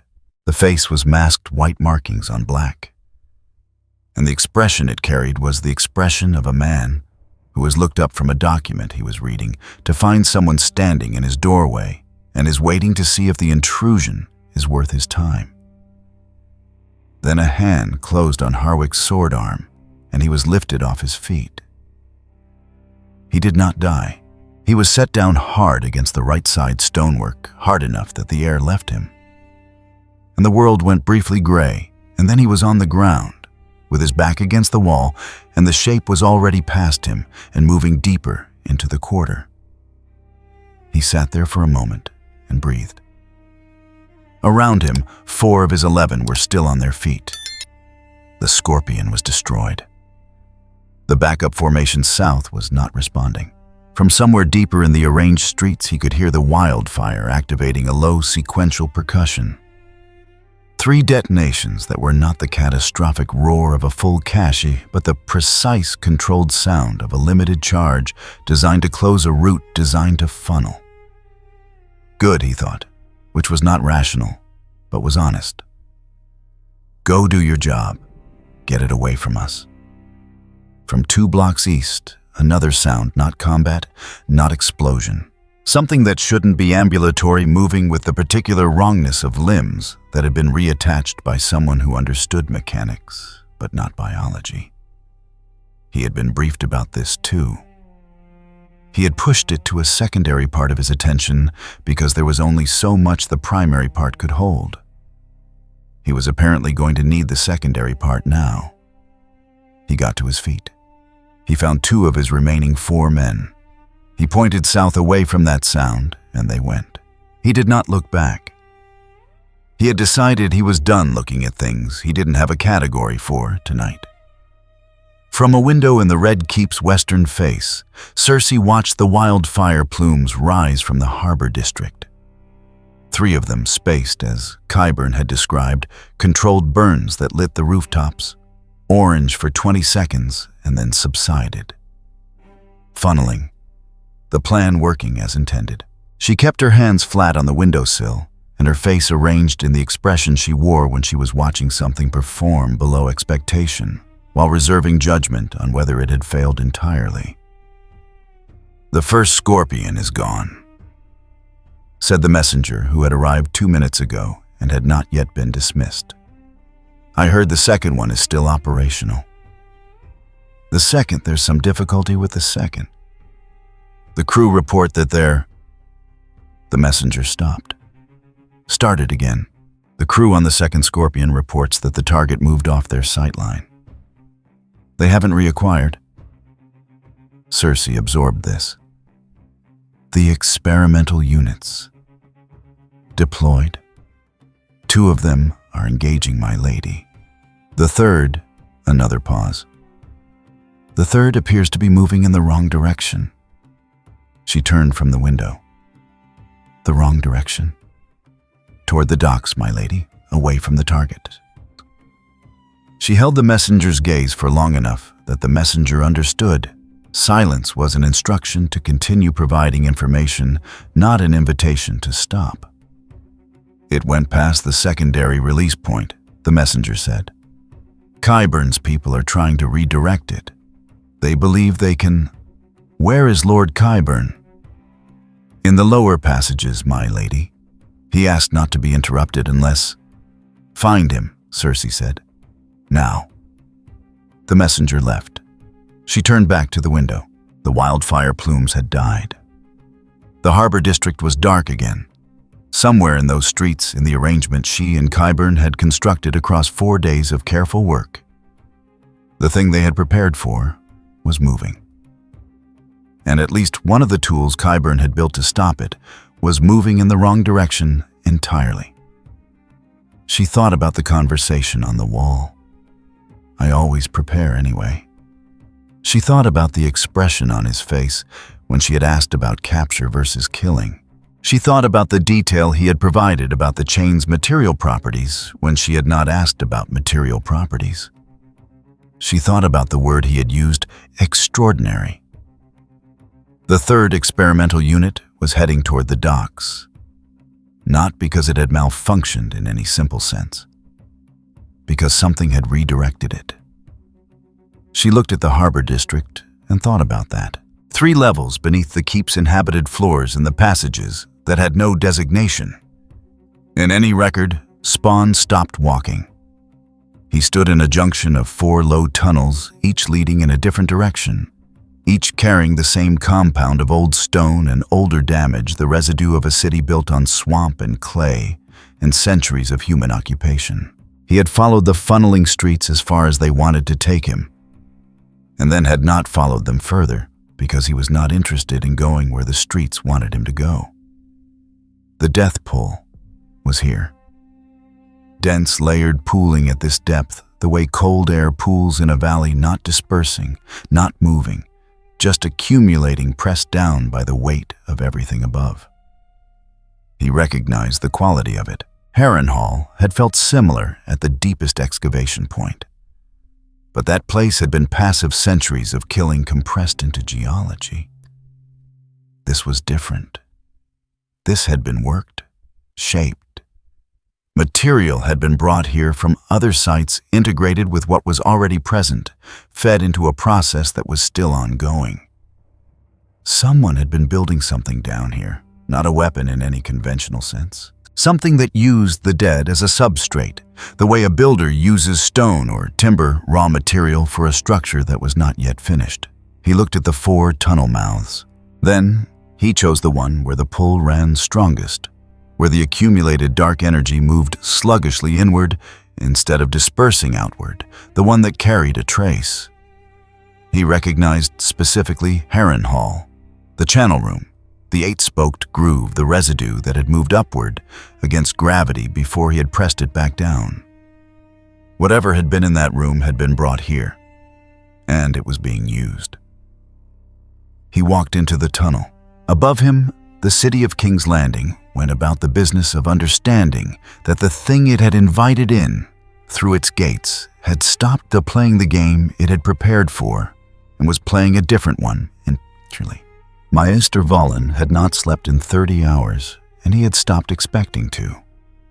He sat on a low stool at the end of the longest workbench in the sub-level room, and he kept his hands in his lap and his eyes on the door, and he did not look at the things on the benches behind him.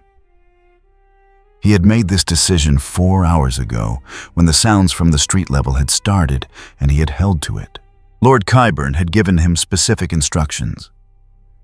Stay at your station. Do not interfere with the subjects. Do not leave unless I personally authorize it. Valen was not a man who broke instructions. He had served as a medical assistant for 11 years, then as Qyburn's assistant for 2. And the first thing Qyburn had told him when he accepted the position was, the work requires absolute consistency. Inconsistency is how people get hurt. He had found this reassuring at the time. He did not find it reassuring now, in a sub-level space that smelled of the things he was not looking at, with sounds coming from above that were not the sounds of a city going about its night. The door opened. Valen stood up very quickly because standing was something to do with the sudden adrenaline. Then he saw that the person in the doorway was not Qyburn. He sat back down because there was nothing else available. The thing in the doorway was very large, and it looked at the room with the systematic attention of someone who is going to need to account for every line. It looked at the workbenches. It looked at what was on them. It looked at the drainage channels in the floor, which were old and dark with use in ways that predated Qyburn's tenure by a century at minimum, and which Qyburn had found and put back into service with obvious satisfaction. Then it looked at Valen. "Where is he?" it said. Valen pointed at the far door. The door that led to the private section.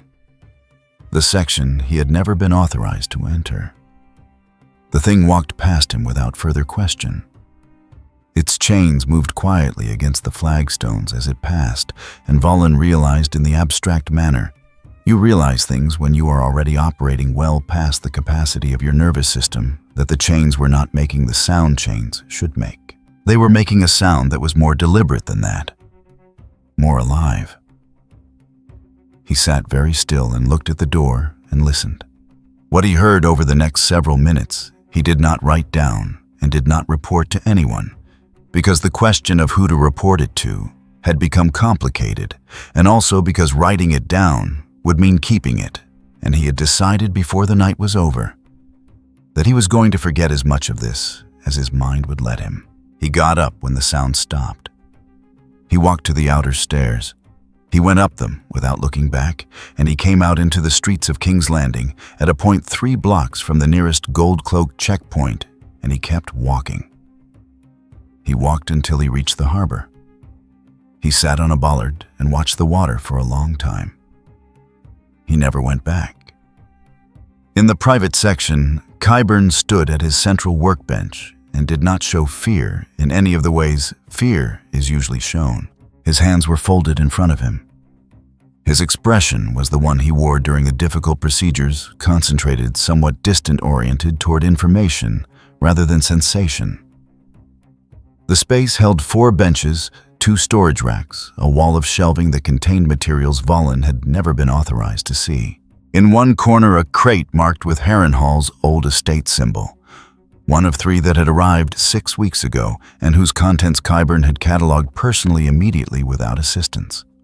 Against the far wall, a diagram he had drawn himself 14 feet wide, cross-referencing the channel configuration from the Harrenhal documents with structural elements of the deep foundation network under King's Landing.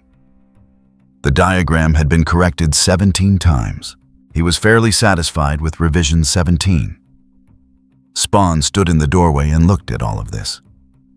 He looked at it for a long time, longer than Qyburn expected, given what he knew about the entity from the accounts. He had expected something that moved fast and broke things. What he was seeing was something that read a room. As a very experienced investigator reads a crime scene, with the patience of someone who already knows approximately what they are going to find and is taking the time to confirm each element individually. "You know what this is," Qyburn said. He did not phrase it as a question. "I know what this is." "The channel system. You've seen it before. Harrenhal, I assume the configuration is distinctive." He paused. "The material responds to proximity. Even at this remove, I can see the effect. The residue in the crate shifted orientation twice in the past week.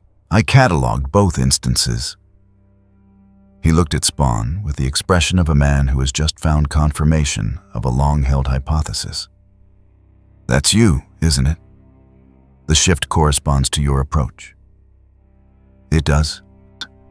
"Extraordinary," Qyburn said quietly, and meant it in the fullest sense, not as flattery, not as performance, but as a pure statement of technical appreciation, the kind a craftsman makes about a piece of work whose quality he can recognize, even when he cannot replicate it. Spawn moved into the room. Qyburn held his position.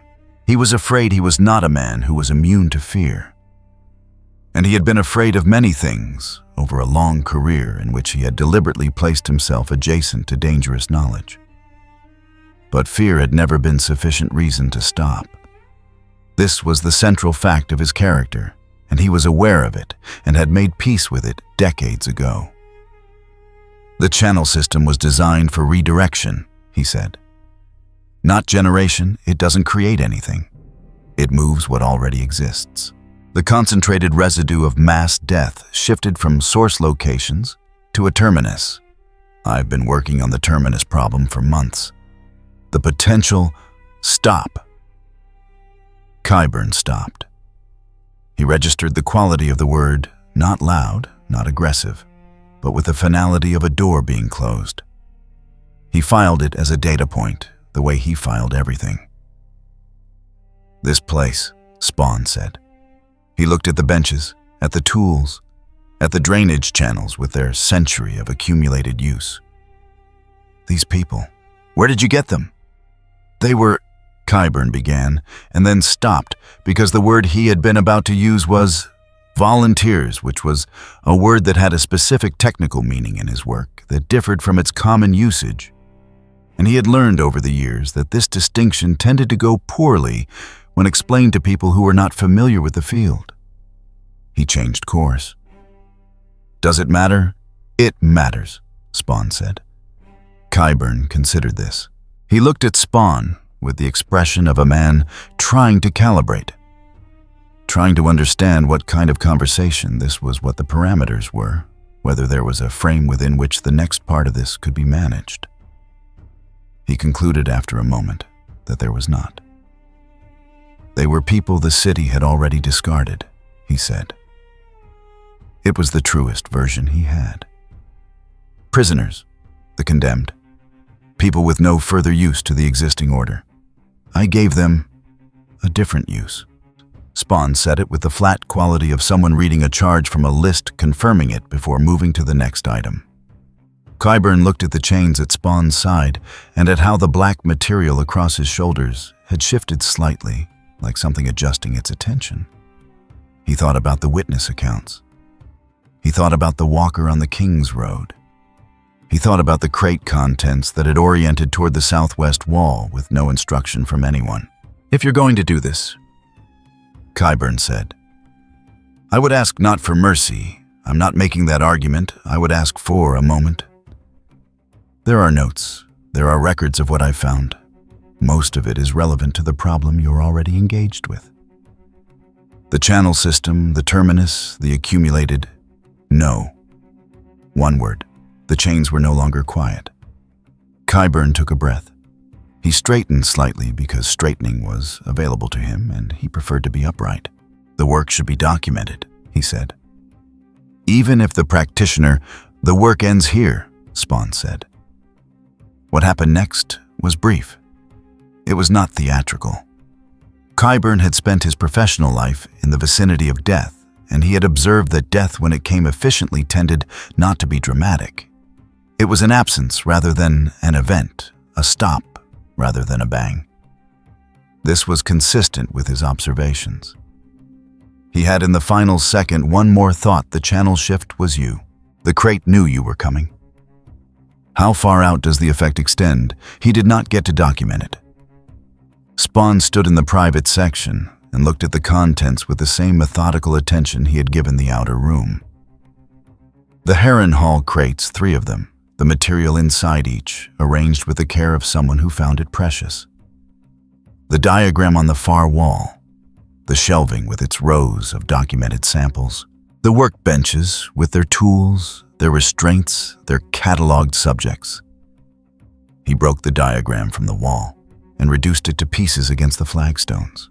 He put the crate contents back into the deep crack in the foundation that Qyburn had been drawing from the old fissure running down through the city's clay substrate to something older and darker, the same vein that connected to the network under Harrenhal. And he pressed it back down with both hands until the pull he had been following since the King's Road went quieter. Not silent, quieter. There was still the wildfire. He could feel it in the stonework, not the chemical compound itself, but the intent behind it. The same human impulse to weaponize catastrophe that had been running through this city for 300 years. He could feel Cersei above him, in the floors between here and the Red Keep, carrying the particular held tension of a person who knows their last option is still available, but hasn't been used yet. He looked at the stairs that led upward. Qyburn had been one layer. The work he had been doing here, the channel system, the terminus, the long, careful project of turning the dead into infrastructure was another. Both were finished now. What remained above was the oldest layer. The one that had been here before Qyburn, before the research, before the wildfire and the stonework. The one that wore a crown and called itself a city, and had been feeding on its own population for 300 years and had never once been made to answer for it. He went up the stairs. In her solar, Cersei felt the silence before she understood it. Not the silence of nothing happening. the silence of something having stopped. There was a particular quality to the absence of sound from the sub-levels. The absence of Qyburn's people moving, of the specific acoustic signature of the passages when they were in use, of the faint regular sounds. She had stopped consciously registering months ago because they had become part of the background noise of ruling from this building. That background was gone. She set down the wine and stood.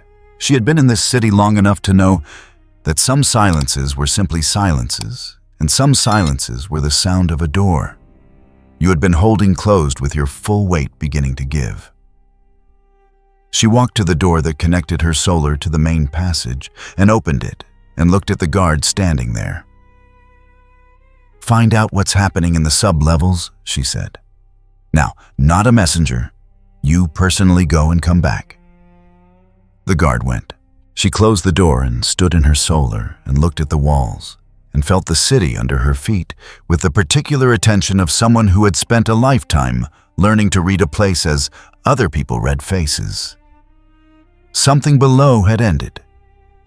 She did not know yet if it was Qyburn's work ending or Qyburn himself, but she had known Qyburn long enough to understand that the two were not separable in any way that mattered, and she understood with the part of her that had kept her alive through everything this city had thrown at her, that whatever was coming up those stairs was not going to stop in the sub-levels. She moved to the window and looked at the red keep around her, at the towers, the walls, the deep stores beneath the throne room that held what they held, and she thought about options. She still had options, Ed. She told herself this clearly and with conviction, and she believed it, and she began to count them. The lower passages had gone cold. Not the cold of stone in winter. Cersei knew that cold, had known it for years, had learned to read the temperature of the red keep's depths the way a sailor reads wind. This was different. This was the cold of something having been removed. As though the ambient warmth that Qyburn's work had generated, the low hum of the sub-levels being actively used had simply stopped. She stood in the passage outside her solar with two guards she did not intend to send anywhere. And she listened to the new silence and made herself hold it for exactly as long as it took her to stop treating it as a surprise. Qyburn was dead. She had no confirmation of this yet. She did not need confirmation.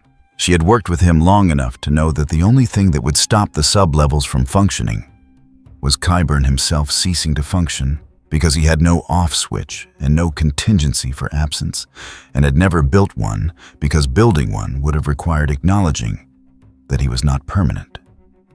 She had known for some time that he was not permanent. She had simply found him valuable for long enough that the knowing had been easy to set aside. "Double the throne room guard," she said to the guard on her left. "Send the Lannister reserves to the inner keep and tell them." She stopped, started differently. "Tell them nothing, just move them." The guard went. The other stayed. She looked at the passage ahead, at the red keep's interior corridors, the torches and the stone, the architecture of a building that had outlasted every version of certainty ever expressed within it. Something was coming up. She could feel it through the soles of her feet, through the floor, through everything. The red keep rested on vibration before it registered as sound. She was still thinking when the shouts started from the eastern wall. Drogon announced himself the way he always did, with the shadow first.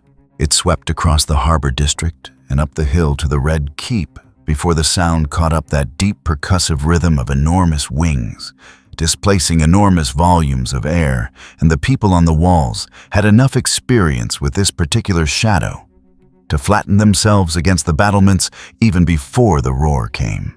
He came in low over the bay, trailing smoke from his nostrils, with Daenerys on his back. Weight-forward knees locked behind the neck ridge, the silver of her hair catching the harbor light before the smoke from the harbor district's remnants swallowed it again. She had been 3 hours out when the Raven found her. 2 hours out when the second Raven arrived, with information that made the first retroactively insufficient. She had spent the remaining time making decisions. The first decision was that she would land outside the keep.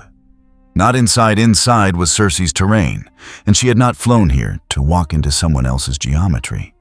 She came down in the cleared space outside the main gate, where the evacuated streets gave her room, and Drogon folded his wings with the controlled reluctance of a large animal agreeing to be still for reasons it found unconvincing. The gate was open. She had not expected it to be open. A gold-cloaked commander stood in the opening with his hands visible and his sword sheathed, which was the universal language of we have concluded that conventional options are not currently applicable. "Where is it?" she said. He told her. She found spawn in what had been the cleared zone near the inner gate, an open area between two high walls where the wildfire had not reached, and the lamps still burned, and the air smelled of burned things and disrupted stone. He was standing in the center, looking at the Red Keep's upper structure with methodical, unhurried attention, reading something that wasn't visible on the surface. She stopped 20 feet away. Drogon had not followed her through the gate, but she could feel him outside, his restlessness, his awareness of her heart rate, the attentiveness he gave situations where she was proximate to something he could not categorize. "I've heard a great deal about you," she said. He turned. She held his attention with the stillness she had developed over years of being looked at by things she needed to remain calm in front of. "You've destroyed a significant portion of this city's defensive architecture," Daenerys said. "You've killed people who serve the crown, and you've ended the career of perhaps the most knowledgeable man in Westeros regarding matters that are currently of considerable urgency." She paused. "I'm trying to decide if any of that was useful." "It was necessary, he said. "Necessary and useful are different things." She kept her voice level. "What was in the sub-levels?" "A man using the dead as building material. A system for extracting concentrated death from sites of mass violence and redirecting it toward a purpose he hadn't finished defining." She absorbed this. "And you stopped it." "I ended it." "There's a difference between stopping and ending." "Yes," he said. She looked at him, at the black material, the white markings, the chains that hung with the stillness of things resting rather than inactive. She had stood in front of dragons and khals and warlocks and every gradation of dangerous person the world had produced in her lifetime. Her usual instruments were not returning clean readings. "You're not from here," she said. "No." "But you're engaged in what's happening here." "I am." "Then you have an interest in the outcome." She let this land for a moment. "I have an interest in the outcome. The Night King has an army of the dead moving south. Cersei Lannister has been poisoning this city's foundations for years. And what is apparently causing burial mounds to resurrect their occupants in organized patterns will require a coordinated response." She straightened slightly, the posture shift that was not aggression, but was the opposite of deference. "I am building that response. I have the army, the allies, and the means to." "You have a dragon," he answered, "and the belief that people should want what you're offering." The directness stopped her for a half-second. She recovered. "What I'm offering is survival. What you're offering is your version of what survival looks like, with your name on the documents afterward." "Someone has to." "No," he said. "That's the argument people make when they've decided their judgment is worth more than other people's agency. Cersei made it. Every king who sat on that throne made it." He glanced at the Red Keep's upper towers. "The throne doesn't make the argument true. It just makes it loud." She felt the heat of it, not anger exactly, but the temperature that rose when someone placed themselves outside the framework she had spent her entire life constructing. She had encountered this before, and she had overcome it every time. "I broke that system," she said. "I am not that system." "You want to replace it with a better one," he replied. "You think that's different. It isn't." The silence that followed had a distinct quality. She recognized it as the silence that preceded the point where conversation had reached the limit of what it could accomplish. "I can't allow you to continue operating in this city without knowing what your intentions are," she said. "You can't allow it," he said with the tone of someone reading a sentence back to confirm they had heard it correctly. She called Drogon. He came over the wall with the sound of a weather event, the gate structure shuddering as he cleared it. Displaced air hitting her hair and cloak and forcing her to brace the temperature rising before his wings caught, and he settled into a hover above the yard, with his neck extended and his eyes on Spawn with the focused attention of something that had been waiting for permission. He breathed first. The dragon fire came in a column that should have solved the problem definitively, 600 degrees of sustained heat concentrated in a space no larger than a doorway. The kind of blast that had melted the towers of Harrenhal, the kind that ended things. Spawn walked through it. Not quickly, deliberately, with the same pace he had maintained in the open area before the blast arrived, as though the column were a weather condition requiring no adjustment. The black material absorbed and redistributed, and the chain swung undisturbed, and he came out the other side without smoke and without marks, and looked up at Drogon with the expression of someone who has just had a hypothesis confirmed. Drogon read this as a challenge and dove. The combat that followed was not the kind Daenerys had a word for. She had seen him fight, had watched him devastate armies, take bolt hits, shrug off everything the world had produced to stop him. He was terrifyingly fast for his size, and his first pass at Spawn drove a taloned foot down with force that would have turned a castle gate into kindling. The chain took the taloned foot. Mid-dive, mid-strike, the iron links whipped upward and found the foreleg and locked, and the kinetic force of a dragon in a power dive was suddenly redirected by something that should not have had the mass to redirect it. Drogon's arc bent, not a fall, a redirection wing-over, spiraling right instead of continuing down, and his roar when he pulled out was not attack, but the sound of something encountering unexpected resistance. He came around for a second pass. Lower, faster jaws open and flame building behind his teeth. Spawn met him at the apex, launched straight up with the dark material spread wide, and when they collided, the impact drove them both sideways, but did not drive Spawn down. He had one hand on Drogon's upper jaw and one on the neck ridge, and he pulled the massive head left with a force that had nothing to do with human biomechanics, bending the neck away from the flame-build direction, and the second breath hit the east wall, instead of anything breathing. Then they fell. A controlled descent, Spawn's weight changing the angle, Drogon's wings working against the downward force, both coming down in the yard with enough impact to crack the flagstones and send stone shards skipping in all directions. Drogon lay with one wing spread and the other pinned under Spawn's weight, and Spawn had one forearm across the enormous neck and was looking at Drogon's eye from 18 inches away. And Drogon was absolutely still, in the manner of an animal that has concluded that continued struggle is not currently in its interest. He was not dead. He was simply finished. Daenerys did not move.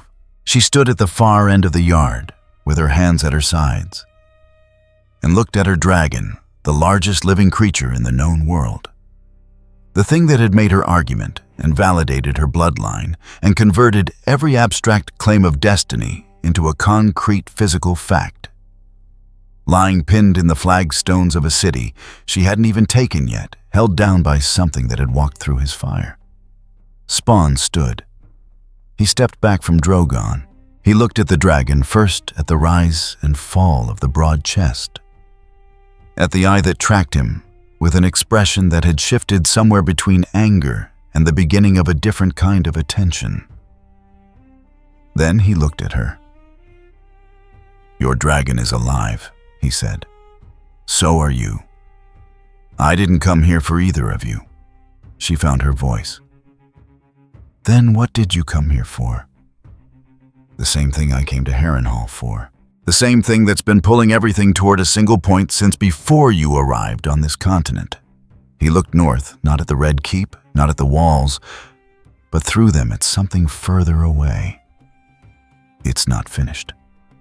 What Qyburn was building toward, what the Night King is building toward, they're feeding the same source from different directions. And that source is not here. She made herself ask it cleanly. Where? God's eye, he said. 3 days, maybe 4. He started walking. Don't follow me into what's there. You won't survive the reason it exists. He walked through the gate and was gone. She stood in the yard with Drogon's head near her feet and burned stone in the air, and the sound of the Red Keep's occupants trying to understand what had just happened. She thought about what he had said, and she thought about what it meant that he had said it to her rather than simply leaving. Information given freely by something that had just demonstrated it owed her nothing was either a gift or a warning. She had been in enough situations to know that useful gifts were warnings, and honest warnings were the ones nobody had reason to soften. Drogon raised his head. She put her hand on his jaw and felt the trembling in his muscles, not fear, not defeat, but the vibration of a large animal recalibrating after encountering something outside its experience. She understood the feeling entirely. High above in the direction of God's eye, a raven that had been flying south reversed its course without apparent cause and disappeared into the northern dark. The heart tree in Winterfell's Godswood bled faster now. Bran could see it without looking. The iron-red lines tracking down the white bark had widened in the past 2 days, and the pool at the root base had crept outward to touch the stone edge of the Godswood path. The ravens had moved even further from the tree, redistributing themselves along the outer walls of the castle in a pattern that, if he had been less familiar with the way animals encoded information in their movements, might have looked random. He was inside the green before dawn, deep in the slow memory of the Weirwood network, and what he saw there required no interpretation. The lines of concentrated death that he had been tracking for weeks, from the old battlefields in the north, from the King's Road mounds, from Harrenhal, from the killing grounds of 3 centuries of Westerosi war, had all been moving with a directionality he had noted, but not yet fully mapped. He had assumed they were being drawn northward toward the Night King's advance. This was not wrong, but it was incomplete. They were being drawn in 2 directions simultaneously. Northward toward the organized cold, the advancing army, the systematic harvesting of newly killed ground, and southwestward toward King's Landing, toward the sub-level work that had now been ended. 2 drains operating in parallel, both pulling from the same deep reservoirs. But underneath both of these currents, older and stronger than either, was a third. Not a drain, a gathering point, a place where the draws were not being extracted, but were naturally accumulating, pooling, pressing upward against something that had been holding them down for a very long time. God's eye. He pulled his attention there and saw what he had not been able to see clearly before because the previous distortions from King's Landing and the north had been occluding it. The lake itself was not the center.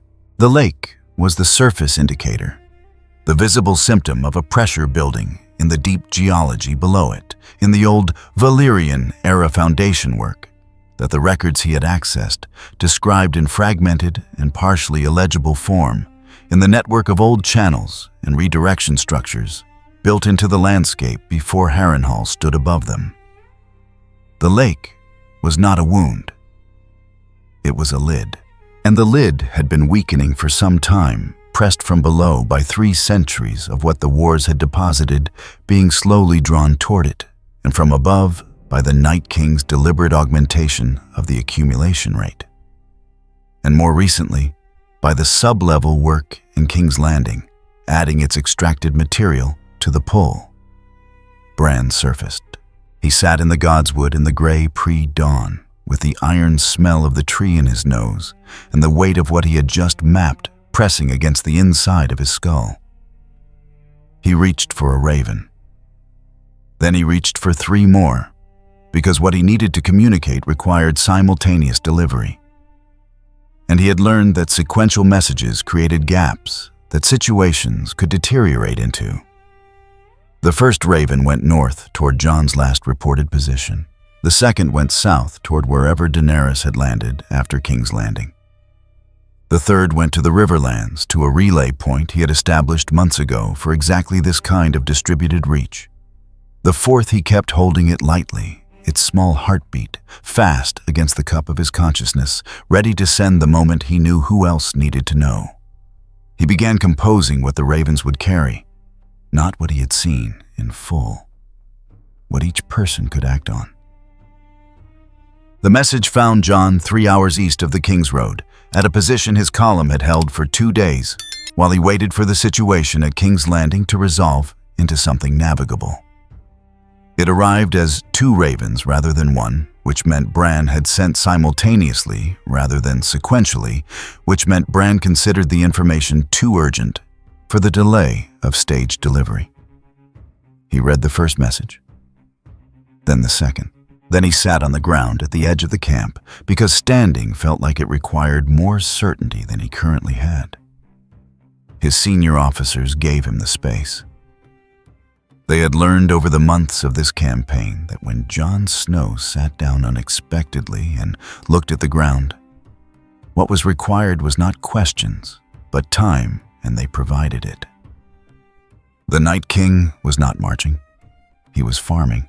He had been farming for months, selecting terrain based on its existing death concentration, seeding it with fresh killing to increase yield, routing the output through a delivery system that Jon had never had a conceptual vocabulary for, because no vocabulary for it yet existed in anything he had been taught.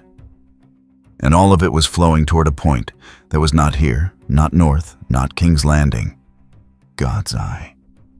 Jon had fought at the wall. He had stood in the chamber where the Night King had stood and felt the cold of it, the particular cold that was not temperature, but intention. He had fought whites and white walkers on open ground and in buildings and in darkness. He had learned what the Night King wanted: extinction, the end of the living. What Bran's message told him was that he had been fighting the Hand. The Hand mattered. Stopping the Hand prevented immediate death. But the Hand was connected to an arm, and the arm was connected to a body, and the body was standing at God's eye and had been standing there since before any of them understood what it was building. He got to his feet. "Break camp now," he said. "We move within the hour." Torek appeared at his left shoulder. Direction: southwest. He looked at the gray sky above the Riverlands, at the particular cast of light that told him the weather was about to change. "And send riders ahead. I want to know if anyone else is already moving in that direction." Anyone in particular? Jon thought about the thing he had seen on the King's Road, about the way it had looked north and described exactly the logic that Bran's message had just confirmed, about the word it had used: building. "Yes," he said, "but I don't know what to tell the riders to look for." He started walking toward where his horse was tethered and thought about what it meant to move toward a destination you couldn't fully describe to the people moving with you. Daenerys was still in King's Landing when Bran's raven found her, but she had been preparing to leave for 6 hours and would have been gone already if Drogon's wing hadn't needed attention. He had taken a wall impact during the combat, not from spawn, but from his own redirected breath hitting the stonework at the wrong angle. And the membrane on the left wing's lower section had torn slightly, not enough to prevent flight, but enough to make high-altitude sustained travel inadvisable for another day, at minimum. She had been sitting with her hand on his flank and thinking about what had happened with the particular quality of attention she gave to things that had permanently altered her understanding of something. She had believed with the part of her that remained constant through every revision her worldview had undergone, that there was a ceiling, that above a certain level of concentrated force, she represented it. That Drogon, fully grown in combat, was the expression of that ceiling. She did not believe this anymore. The raven landed on the window ledge of the room she had commandeered in the Harbor District's intact section. She read Bran's message twice. Then she rolled it closed and held it in her fist and looked at Drogon through the window. His bulk filling the cleared space outside his eyes, half closed in the shallow rest that was all he permitted himself when she was proximate to a situation he didn't trust. God's Eye. 3 days southwest. 4 if Drogon's wing required accommodation. She thought about Spawn's words. Don't follow me into what's there. You won't survive the reason it exists. She had been told not to do things before, by men with more reason and less conviction than the entity that had just pinned her dragon to flagstones without apparent effort. She had always weighed the instruction against the cost of compliance and made her own calculation. The cost of not going to God's Eye, if Bran's message was accurate, was a world with no throne to sit on afterward. That calculation was simple. She looked at Tyrion, who had appeared in the doorway with the expression of someone who had read the same message and was waiting to find out whether they were leaving. How long until he can fly distance? She said. Drogon, the Maester says. Tomorrow morning, she said, not a question. She was telling Drogon through the window, through the bond that operated below language. Tomorrow morning. We leave at dawn. Tyrion looked at the raven in her hand. He told you not to go. He told me I wouldn't survive the reason it exists. She put the message down. He didn't say the reason would survive me. In the Red Keep, Cersei received no raven. She did not need one. She could read the direction of things in the movement of people, and the pattern of decisions being made around her in the way the gold cloaks were quietly reorienting their patrol routes, in the conversations that stopped when she entered rooms, in the silence that had replaced Qyburn's sub-level activity. Power structures communicated through behavior when they were changing before they communicated through words. And she had spent her entire adult life learning to read behavior. The balance was tilting. She could feel the attention coming off King's Landing the way you feel weight come off a rope, when the person on the other end stops pulling. Every eye that had been pointed at her city was turning. She stood in the throne room. The Iron Throne occupied the raised dais at the far end, and she looked at it with the expression she had worn since childhood, when she contemplated it proprietary constant, the expression of someone for whom the object and the self had been fused past the point of separation. She had held this throne through a husband's death, through 2 sons' deaths, through siege and invasion and winter and the risen walking. She had held it against everyone who had tried to take it. She was not going to walk away from it because the world had decided to have its crisis somewhere else. Let them go to God's Eye. Let them fight the Night King and Spawn and whatever was building under that lake. She would be here when it was over. Whatever survived would need a throne. Whoever survived would need someone who had held it. She sent for the captain of her remaining Lannister guard and began issuing instructions for the fortification of the Red Keep's inner structure, not retreat, consolidation. There was a difference, and the difference mattered even when no one else could see it. It always mattered. Spawn left King's Landing before the sun was fully up through the same gate he had entered and along the same road that had brought him in, and he did not look back at the city. He had no interest in what it would become. He had ended what needed ending in it. Whether the people inside rebuilt or collapsed or reinvented themselves around whatever came next was not his concern and had never been. The draw from God's Eye was cleaner now. Without the sub-level work operating in King's Landing, without the secondary drain pulling against it, the dominant pull had resolved into a single direction unmistakable. Like following a current, after all the cross-currents have stopped, not simple, but at least honest about where it was going. He had 3 days. The road southwest ran through the riverlands, through the burned-over country where every field and village bore the marks of every army that had passed through it. The land here remembered.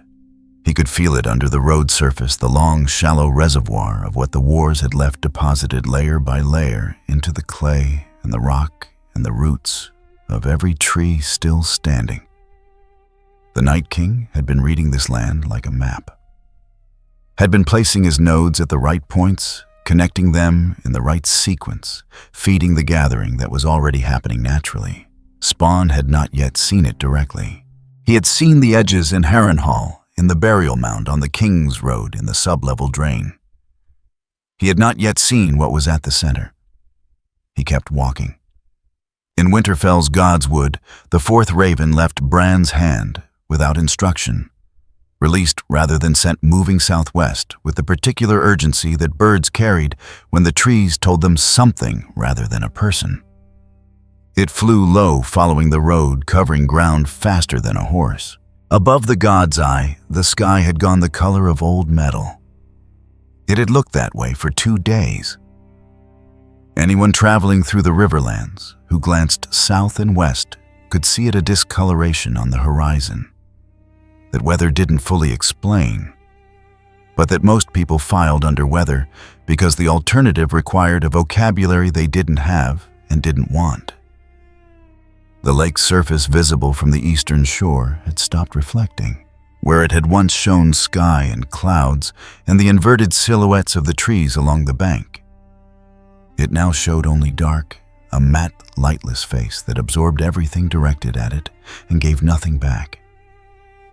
Beneath that surface, what had been accumulating for 300 years pressed upward against the lid with increasing force. 3 days. Maybe 4. Then the lid would no longer be sufficient.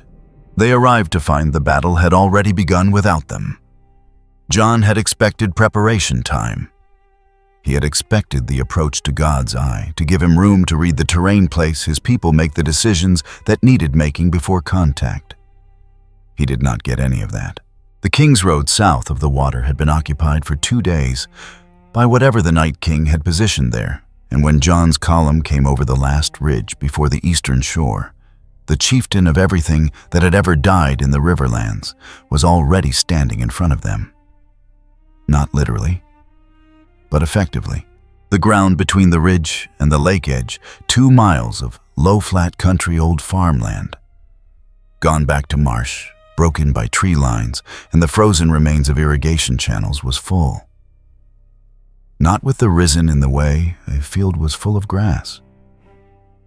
With them, the way a river is full of water, moving, pressing, finding every low point and filling it, advancing with the patient hydraulic certainty of something that did not need to be fast because it was everywhere. God's Eye itself had changed. Even from the ridge, Jon could see the color was wrong. Not dark, not iced over, but a deep, oxidized tone that was not water and not ice, but something between the two. A surface that looked like it had been exposed to enormous heat for a very long time and had never fully recovered. Along the eastern shore, the ancient heart trees that had stood in the shallows for centuries were still standing, but their roots had come up. Not in the way roots come up when soil erodes deliberately, with the slow violence of something that had decided the surface was more important than the depth. The roots lay across the shallows in thick crossing patterns, and where they crossed the water moved differently, circling in formations that had no meteorological explanation. Bran was already in the green before Jon reached the bottom of the ridge. He said nothing. He sat in his chair with his eyes white and his hands locked on the armrests, and his body as absolutely still as a man who has sent himself somewhere else, and 2 of Jon's riders flanked him and watched the tree line the way people watch tree lines when they are trying not to think about what might be in them. Jon looked at the field ahead and thought about what he knew and what he could do with it. 3 tiers. Bran had described them in the message outer, middle, inner. The dead tide was the outer tier. John could see the middle tier from here, the ice commanders, 9 or 10 of them visible, positioned along the heart tree root line at the water line. Each one standing with one hand on a root or in the shallows. Each one functioning as a relay point for whatever the Night King was running through the substrate below. Pull the commanders and the outer tier lost coherence. Leave them and the outer tier just kept filling. The inner tier was not visible. It was in the water. Whatever was happening there was happening below the surface, and the only indication of it was the color and the way the roots moved and the particular quality of stillness that the center of the expanse had, a stillness that was too complete to be natural. The stillness of something that was not empty, but was very carefully containing something that wanted to move. "Torech," John said. "My lord." "Form the line on the marsh edge, not the open ground. Use the irrigation channels for spacing. I want archers high, swords low, and everyone knows we are not advancing into that field. We are holding the edge." He paused. "We are not winning this. We are keeping it from winning until something else can." Torech had been with John since Castle Black and had learned not to ask certain questions. Fire. Everything we have. Target anything that gets within 20 yards. John looked at the pressing mass and at the way it was advancing and at the 2 miles between them and the far shore. "And get Bran back from wherever he is. I need him to tell me where the commanders are focusing."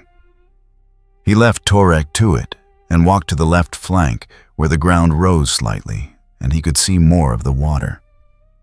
He could also see the sky above it. It was not the sky that had been above this part of the Riverlands 24 hours ago.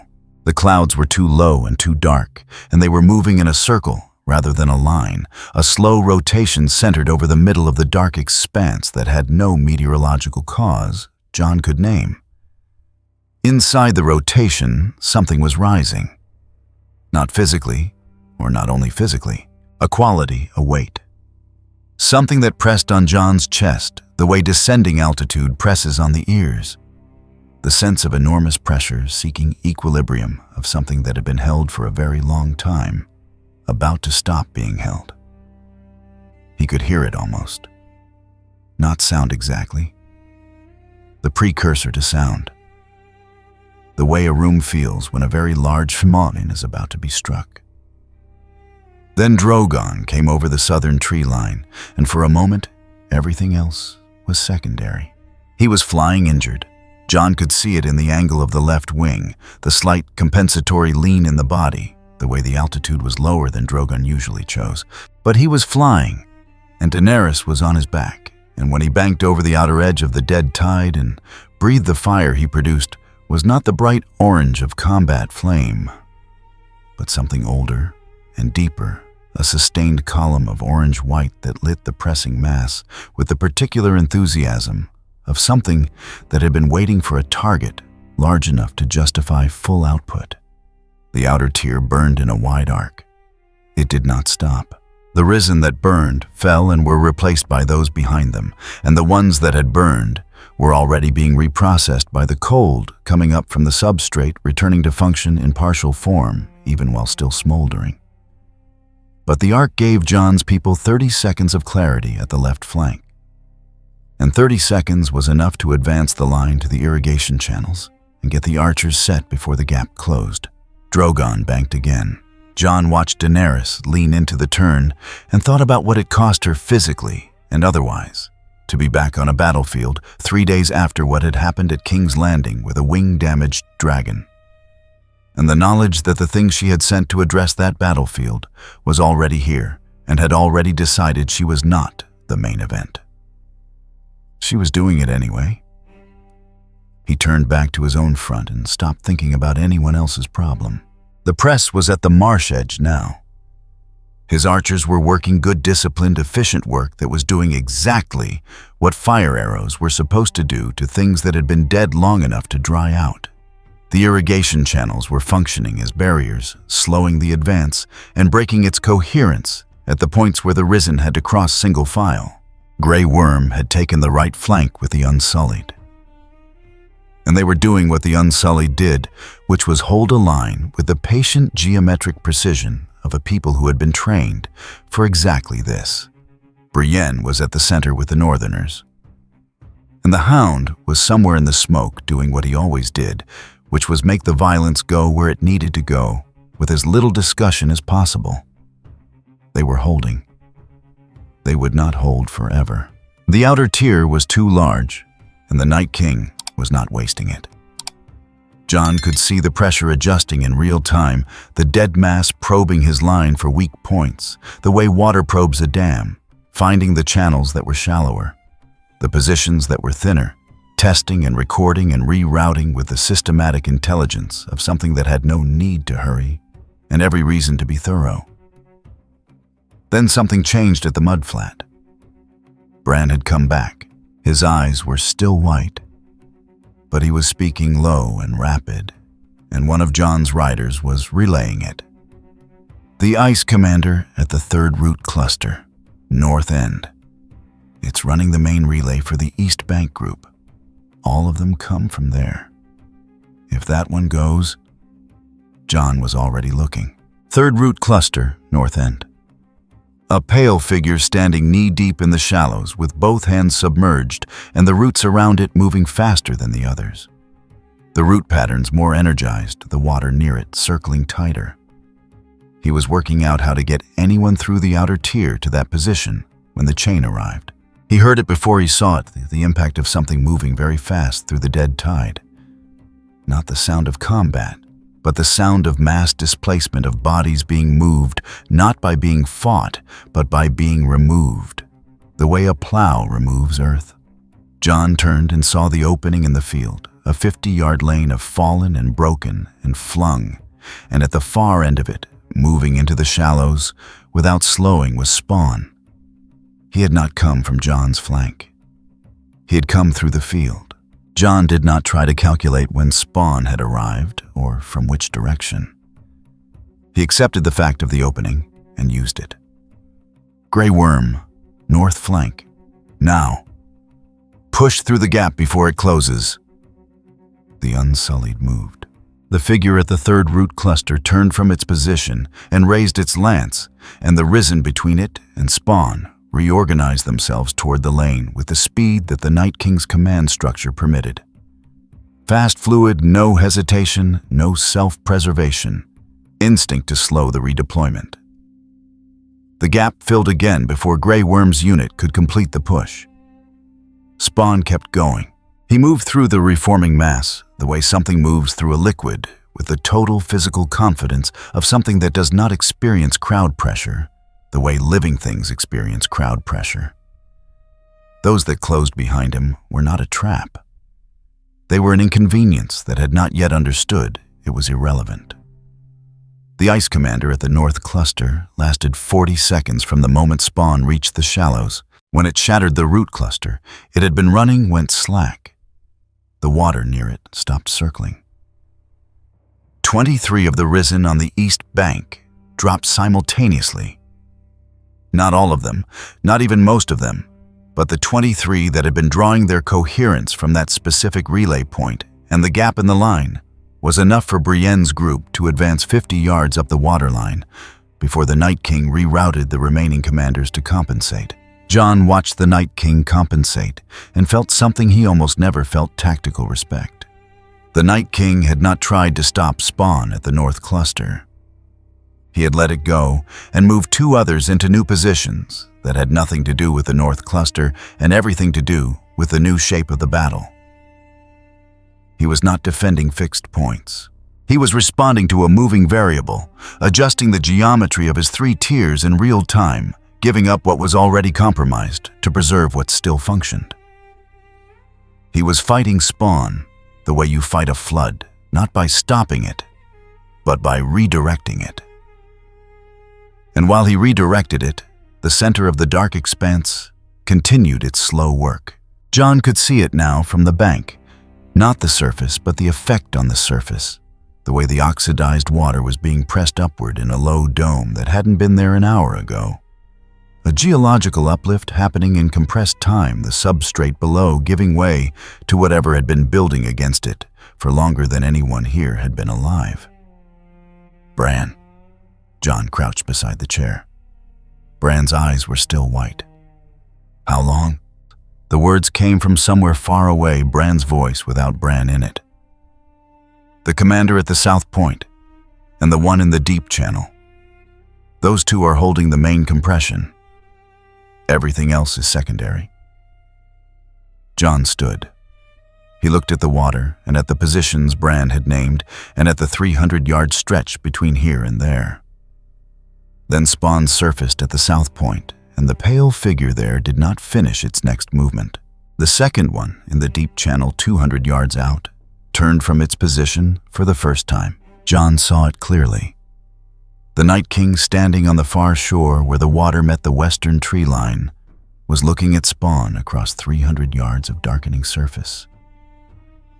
And the expression on his face, if you could call it an expression, the micro-shift in features sculpted by ice into something that had stopped being human long before Jon was born, was the expression of something that had run a calculation and arrived at a result. It had not weighted heavily enough. The rerouting stopped. For 5 seconds, perhaps 10, the Night King's 3-tier machine ran without adjustment, running on its last set of instructions, the Risen pressing and the remaining commanders holding, and the water doing its slow work. Then the Night King moved. Not toward Spawn, toward the center of the expanse, toward the dome of upwelling dark water, toward the locus of everything that had been building here for 3 centuries, stepping off the western bank and walking out across the surface, with the casual certainty of something that had never needed to worry about whether the water would hold. "He's not running," Torek said from somewhere behind Jon. The voice had a quality Jon recognized, the voice of someone who has just understood something, and wishes they hadn't. "He's not running," Jon confirmed. He was going to what he had been building toward all along.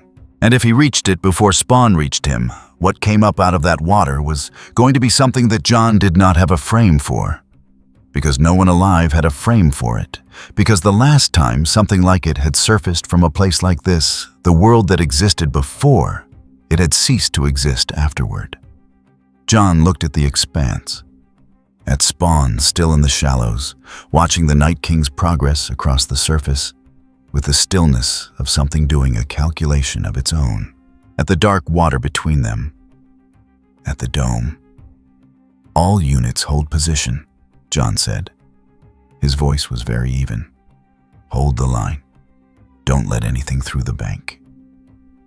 He did not add what he was thinking, which was whatever happens next out there is beyond us. Whatever happens next in that water is between the thing that has been walking toward it since Harrenhal and the thing that has been building toward it since before any of us were born. Hold the line. That's all we can do. Hold the line and let the verdict come. Spawn stepped off the mud flat and walked across the water after the Night King. The surface held both of them. For now. If you enjoyed this video, don't forget to leave a like and subscribe to the channel, and be sure to turn on notifications so you won't miss our future video. Thank you for watching, and we will see you next time.